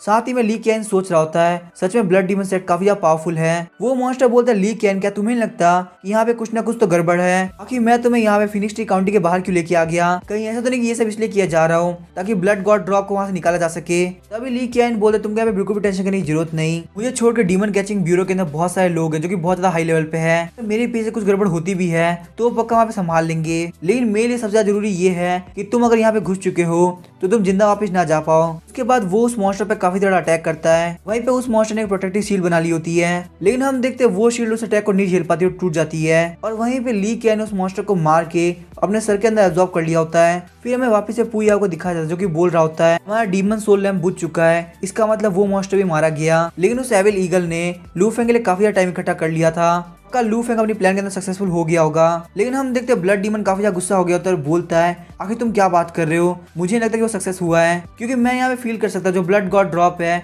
वो अपनी जगह से 1 इंच भी नहीं हिला, तो अभी भी डीमन कैचिंग प्रिजन के अंदर ही पड़ा हुआ है। ये बात सुन के पुया काफी ज्यादा शॉक हो गया होता है और उसके हाथ से वो डीमन लैम्प भी छूट गया होता है। साथ ही में पुया सोच रहा होता है आखिर ऐसा कैसे पॉसिबल है, मैंने यहाँ पे लू फेंग को काफी सारे बेनिफिट दे दिए तो आखिर वो उस ड्रॉप को क्यों नहीं ले पाया। तभी ब्लड डीमन बोलता है मुझे नहीं पता कि ये कैसे हुआ, लेकिन तुम्हें बहुत ही जल्दी इसके बारे में पता लगाना होगा, क्योंकि तुम्हें पता है ना कि वो मेरे प्लान का बहुत बड़ा हिस्सा है। अगर वो ब्लड गॉड ड्रॉप वहां से नहीं निकलेगी तो मेरा काम बिल्कुल भी नहीं हो पाएगा। पुया बोलता है लॉर्ड ब्लड डीमन प्लीज शांत हो जाइए, मैं अभी जाकर पता करता हूँ ऐसा क्यों हुआ है। तभी हम देखते हैं लू फेंग के पास पुया का प्लांट आया होता है जो कि वहां पे आके फूट जाता है और उसके अंदर उसने लू फेंग को बोला होता है मैं यहाँ पे फिनिक्स ट्री काउंटी के बाहर 10 माइल दूर तुम्हारा वेट कर रहा हूँ, फटाफट से मेरे पास आओ। लू फेंग बोलता है इसके वर्ड्स मुझे काफी ज्यादा चुभते हैं, इसने मुझे काफी ज्यादा परेशान कर दिया, अब मुझे यहाँ से 10 मील दूर जाना होगा। उसके बाद हम देखते हैं लू फेंग 10 मील दूर आ गया होता है, यहाँ पे घर के अंदर पुया उसका वेट कर रहा होता है। लू फेंग के पहुंचते पुया बोलता है तो आखिरकार तुम आ ही गए। लू फेंग बोलता है कि क्या हुआ, तुम मुझे इतनी जल्दी क्यों बुला रहे हो। तभी हम देखते हैं पुया हटता है और लू फेंग के नीचे की साइड देखने लगता है और साथ ही में सोच रहा होता है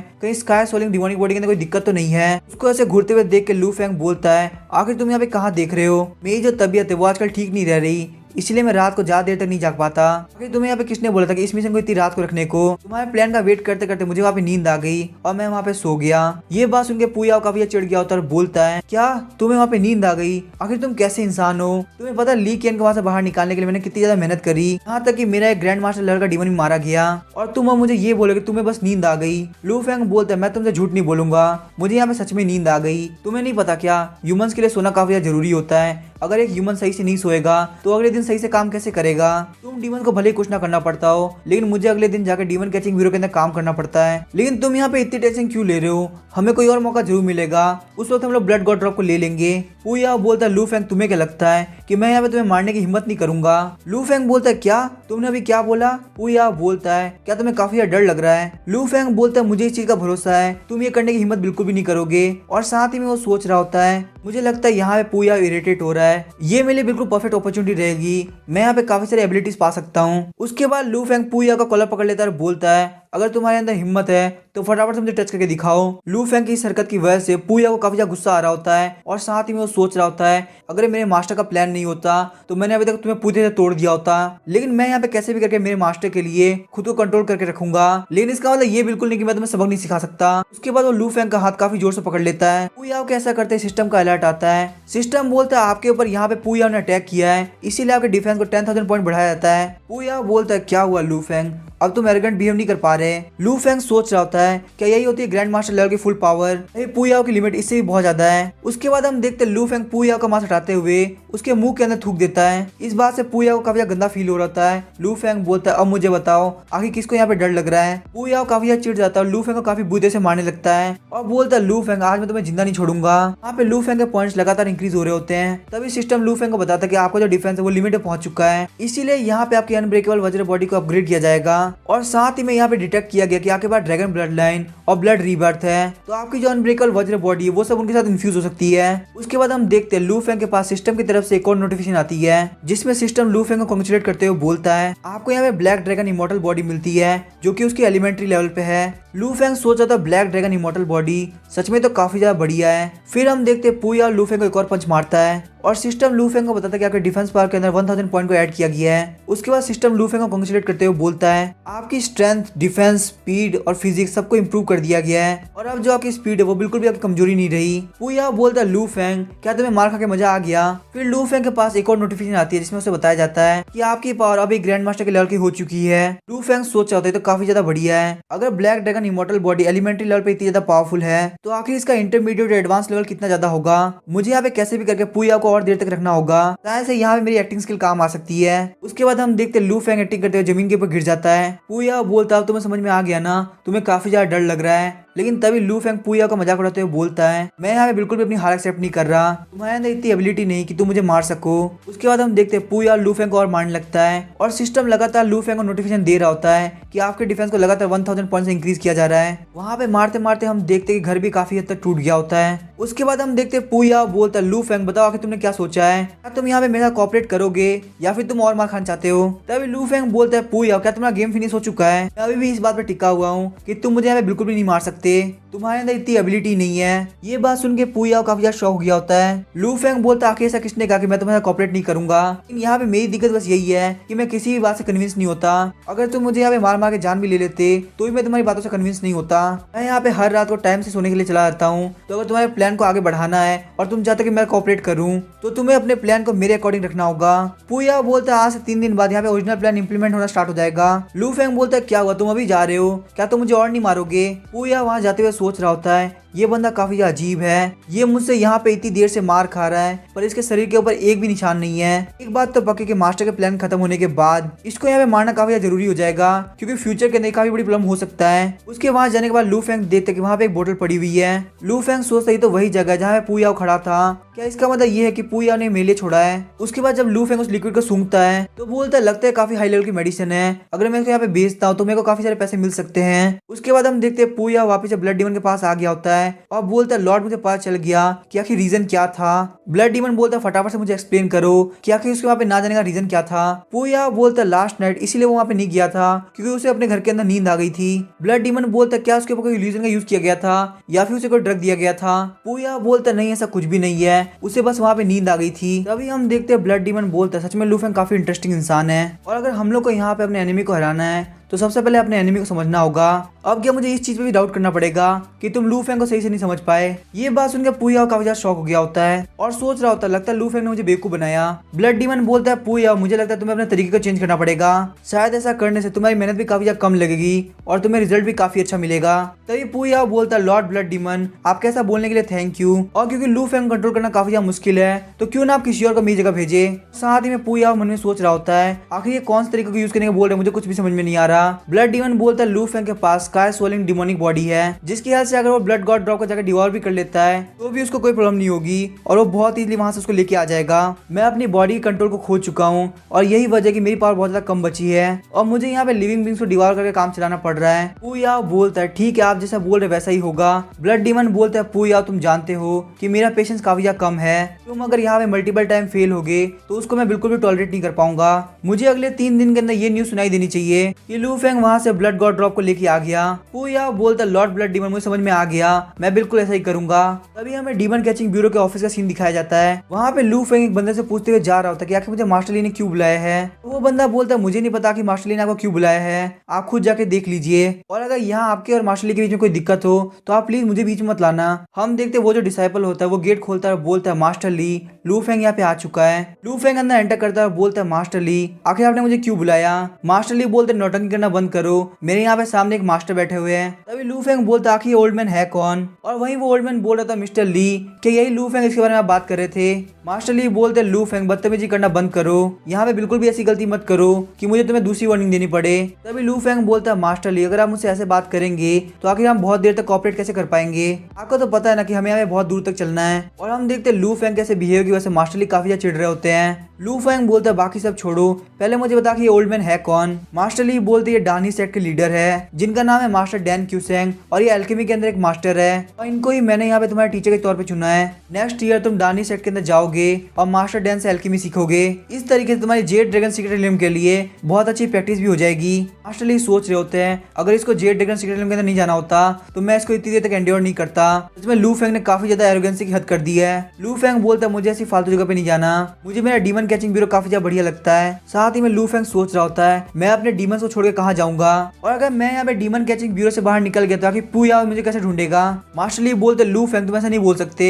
लू फेंग बोलता अगर आप मुझे फोर्स करेंगे तो मैं अभी कभी ये कॉन्टेक्ट तोड़ दूंगा। मास्टर डैन बोलते आप लोग फाइट करना बंद करो। मास्टर ली शांत होते हुए बोलते लू फेंग तुमने यहाँ पे डिसाइड तो कर ही लिया है कि तुम्हें जेड ड्रैगन सीक्रेट एलियम के अंदर जाना है तो आखिर तुम मेरी बात क्यों नहीं मान रहे। अगर तुम मास्टर डैन से एल्केमी नहीं सीखोगे तो तुम्हें यहाँ पे बहुत ज्यादा प्रॉब्लम आने वाली है। लू फेंग बोलता है एल्केमी सीखने के लिए मुझे किसी भी टीचर की जरूरत नहीं, अगर आप मुझे बुक प्रोवाइड कर देंगे तो मैं खुद से एल्केमी सीख लूंगा। इस बात से मास्टर डैन काफी चिढ़ गए होते हैं, बोलते तुम्हें क्या लगता है कि एल्केमी इतनी आसान है, एल्केमी के अंदर बहुत सारे सीक्रेट और ट्रिक होती है इसको आप बिना एक टीचर के नहीं सीख सकते।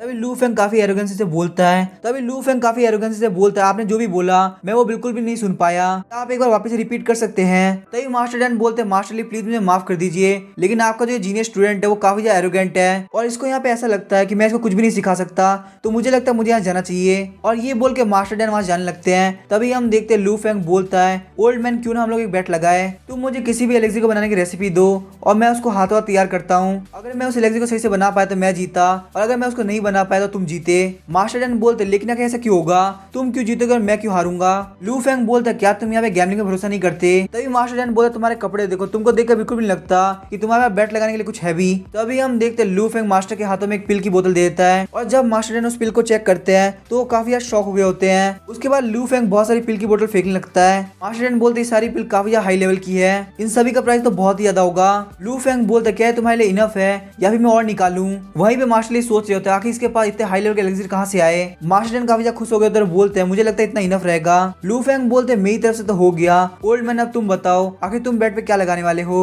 मास्टर डैन वो सारी एलेक्सिर की बोतल मास्टर ली को दे देते हैं और बोलते प्लीज आप इन एलेक्सिर का ध्यान रखिए, इनको तो मैं ही घर लेके जाने वाला हूँ। और उसके बाद मास्टर डैन अपने पास से एक बहुत बड़ा कॉल्ड्रन बाहर निकालते हैं। उसके बाद वो बोलते ये जो कॉल्ड्रन है इसके अंदर 7 मिस्टीरियस ट्रू फायर है। हालांकि इसके अंदर जो फायर है वो काफी ज्यादा जेंटल है, इसको हम लोग बिल्कुल भी फाइट के अंदर यूज नहीं ले सकते, लेकिन एलेक्सी को रिफाइन करने के लिए फायर काफी ज्यादा काम आती है। कीज 1 कॉल्ड्रन एक अर्थ रैंक का लो लेवल का स्पीड वेपन है, इसके अंदर से जो भी पिल बनती है वो काफी ज्यादा वैल्यूबल होती है। मास्टर डैन बोलते मैं यहाँ पे इसको बेड पे लगाता हूँ। वहीं पे मास्टर ली सोच रहे होता है अगर लू फेंग यहाँ पे हार जाता है तो मुझे यहाँ पे लू फेंग को सिखाने के लिए और कोई तरीका ढूंढना पड़ेगा। अब चाहे वो तरीका कितना ज्यादा हार्ड और इजी हो मुझे ये करना ही पड़ेगा।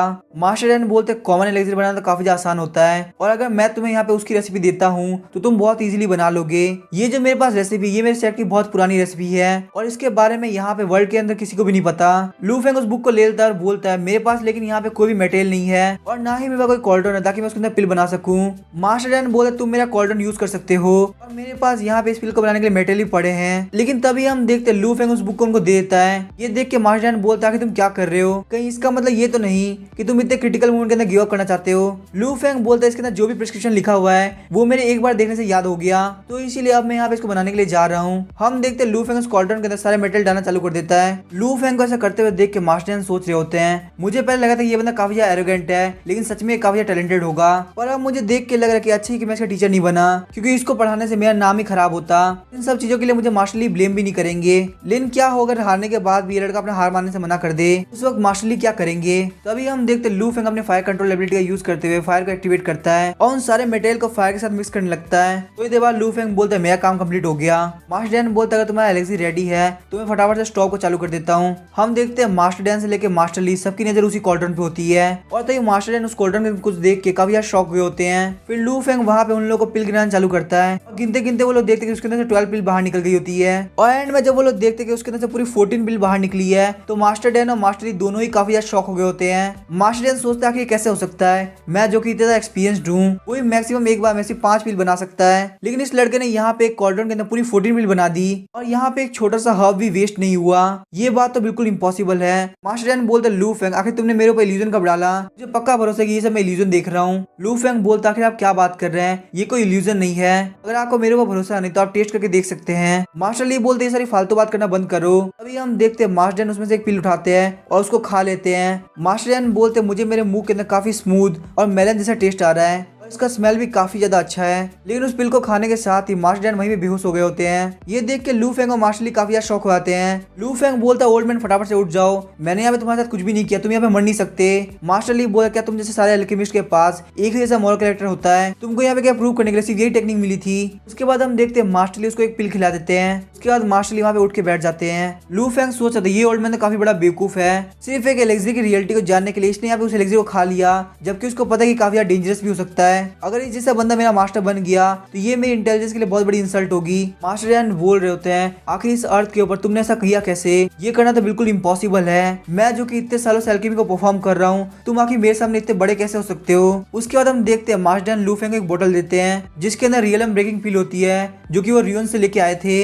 ये पिल वॉरियर्स को ब्रेक थ्रू करने में काफी ज्यादा हेल्प करती है। मास्टर डैन बोलते हैं अगर तुमको यहाँ पे ब्रेक थ्रू करना है तो इनर एनर्जी रियलम के अंदर ये तुम्हारे चांसेस को 80% बढ़ा देगी, वही ट्रू एनर्जी रियलम के अंदर इसके चांसेस 50% बढ़ जाएंगे। और अगर बात की जाए फियर्स एनर्जी रियलम की तो उसके अंदर तुम्हारे चांसेस 20% बढ़ जाएंगे। लेकिन वहीं अगर बात की जाए मास्टर या ग्रैंड मास्टर की तो वो बिल्कुल इनइफेक्टिव रहेगा। तो अगर तुम यहाँ मेरे क्वेश्चंस के आंसर करते हुए मेरे सारे डाउट को सॉल्व करते हो तो मैं तुम्हें ये देने के लिए तैयार हूँ। लू फेंग सोच रहा था ब्रेक थ्रू पिल, मुझे यही तो चाहिए। तभी हम देखते लू फेंग वहाँ पे लकड़ी से कुछ ड्रॉ करता है। मास्टर डैन बोलते लू फेंग आखिर ये क्या चीज है। लू फेंग बोलता ये बिल्कुल ऐसा है कि मैंने सारे इंग्रेडिएंट को एक साथ मिला दिया और मैंने यहाँ फ्लेम्स का यूज करते हुए इसको लगभग 12 से 13 पार्ट के अंदर सेपरेट कर दिया।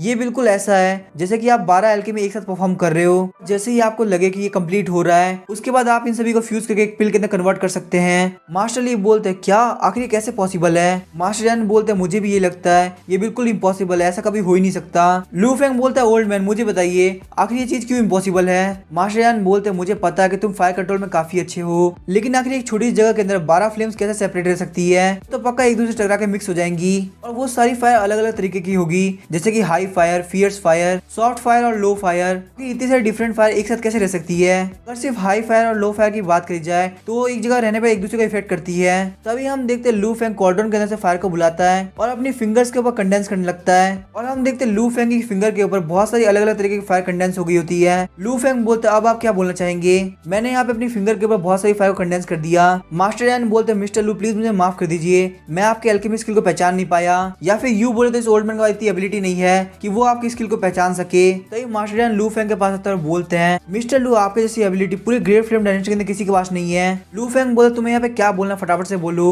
मुझे तुम्हारे घुमा फिरा की बातें बिल्कुल भी समझ में नहीं आती। मास्टर यान बोलते मैं बस ये चाहता हूँ कि आप हमारे डानी सेट को ज्वाइन कर लीजिए। आपके इतने पावरफुल टैलेंट के साथ आपको एक बहुत अच्छे लीडर की जरूरत है, इससे आपकी रोड टू अल्केमी काफी ज्यादा बढ़िया हो सकती है। शायद से आप फ्यूचर के अंदर मास्टर क्यूलोंग को भी सरपास कर देंगे जो कि हमारे पिल किंग है। आप बिल्कुल भी टेंशन मत लीजिए, हमारी जो डानी सेट है वो भी काफी ज्यादा फेमस है, आपको वहाँ पे कोई भी दिक्कत नहीं होगी। तभी हम देखते लू फेंग बोलता प्लीज तुम चुप हो जाओ, लेकिन हाँ अगर तुम यहाँ पे चाहते हो तो मैं तुम्हारा टीचर जरूर बन सकता हूँ। मास्टर यान बोलते मिस्टर लू क्या आप मेरे साथ मजाक कर रहे हैं? मेरे जैसा ओल्ड मैन जिसके पास बहुत कम टैलेंट और बहुत कम नॉलेज है वो आपके जैसे टैलेंट को कैसे एक्सेप्ट कर सकता है? तो मैं यहाँ पे चाहता हूँ कि मैं अपने सेट के सबसे पावरफुल मास्टर को आपका टीचर बनने के लिए रिकमेंड करूंगा। लू फेंग बोलते मुझे यहाँ पे कोई भी टीचर नहीं चाहिए, तुम्हारे सेट के अंदर कोई भी इतना पावरफुल मास्टर नहीं होगा जो कि मुझे सिखा सके। साथ ही में लू फेंग सोच रहा होता है मुझे मेरे डीमन को छोड़ के नहीं जाना, चाहे तुम इसके लिए मुझे कोई भी ऑफर दोगे मैं वो नहीं मानूंगा। तभी हम देखते मास्टर ली बोलते मास्टर डैन प्लीज आप चुप हो जाइए, हमारा लू फेंग डीमन कैचिंग ब्यूरो का हिस्सा है तो वो किसी सेट को ज्वाइन नहीं करने वाला। तभी हम देखते हैं मास्टर डैन टोकन बाहर निकालते और लू फेंग के हाथ में रख देते हैं और बोलते हैं इस डानी सेट के टोकन को आप कहीं भी यूज कर सकते हैं, ये हमारी डानी सेट की शॉप आपको 50% डिस्काउंट भी दिला देगा।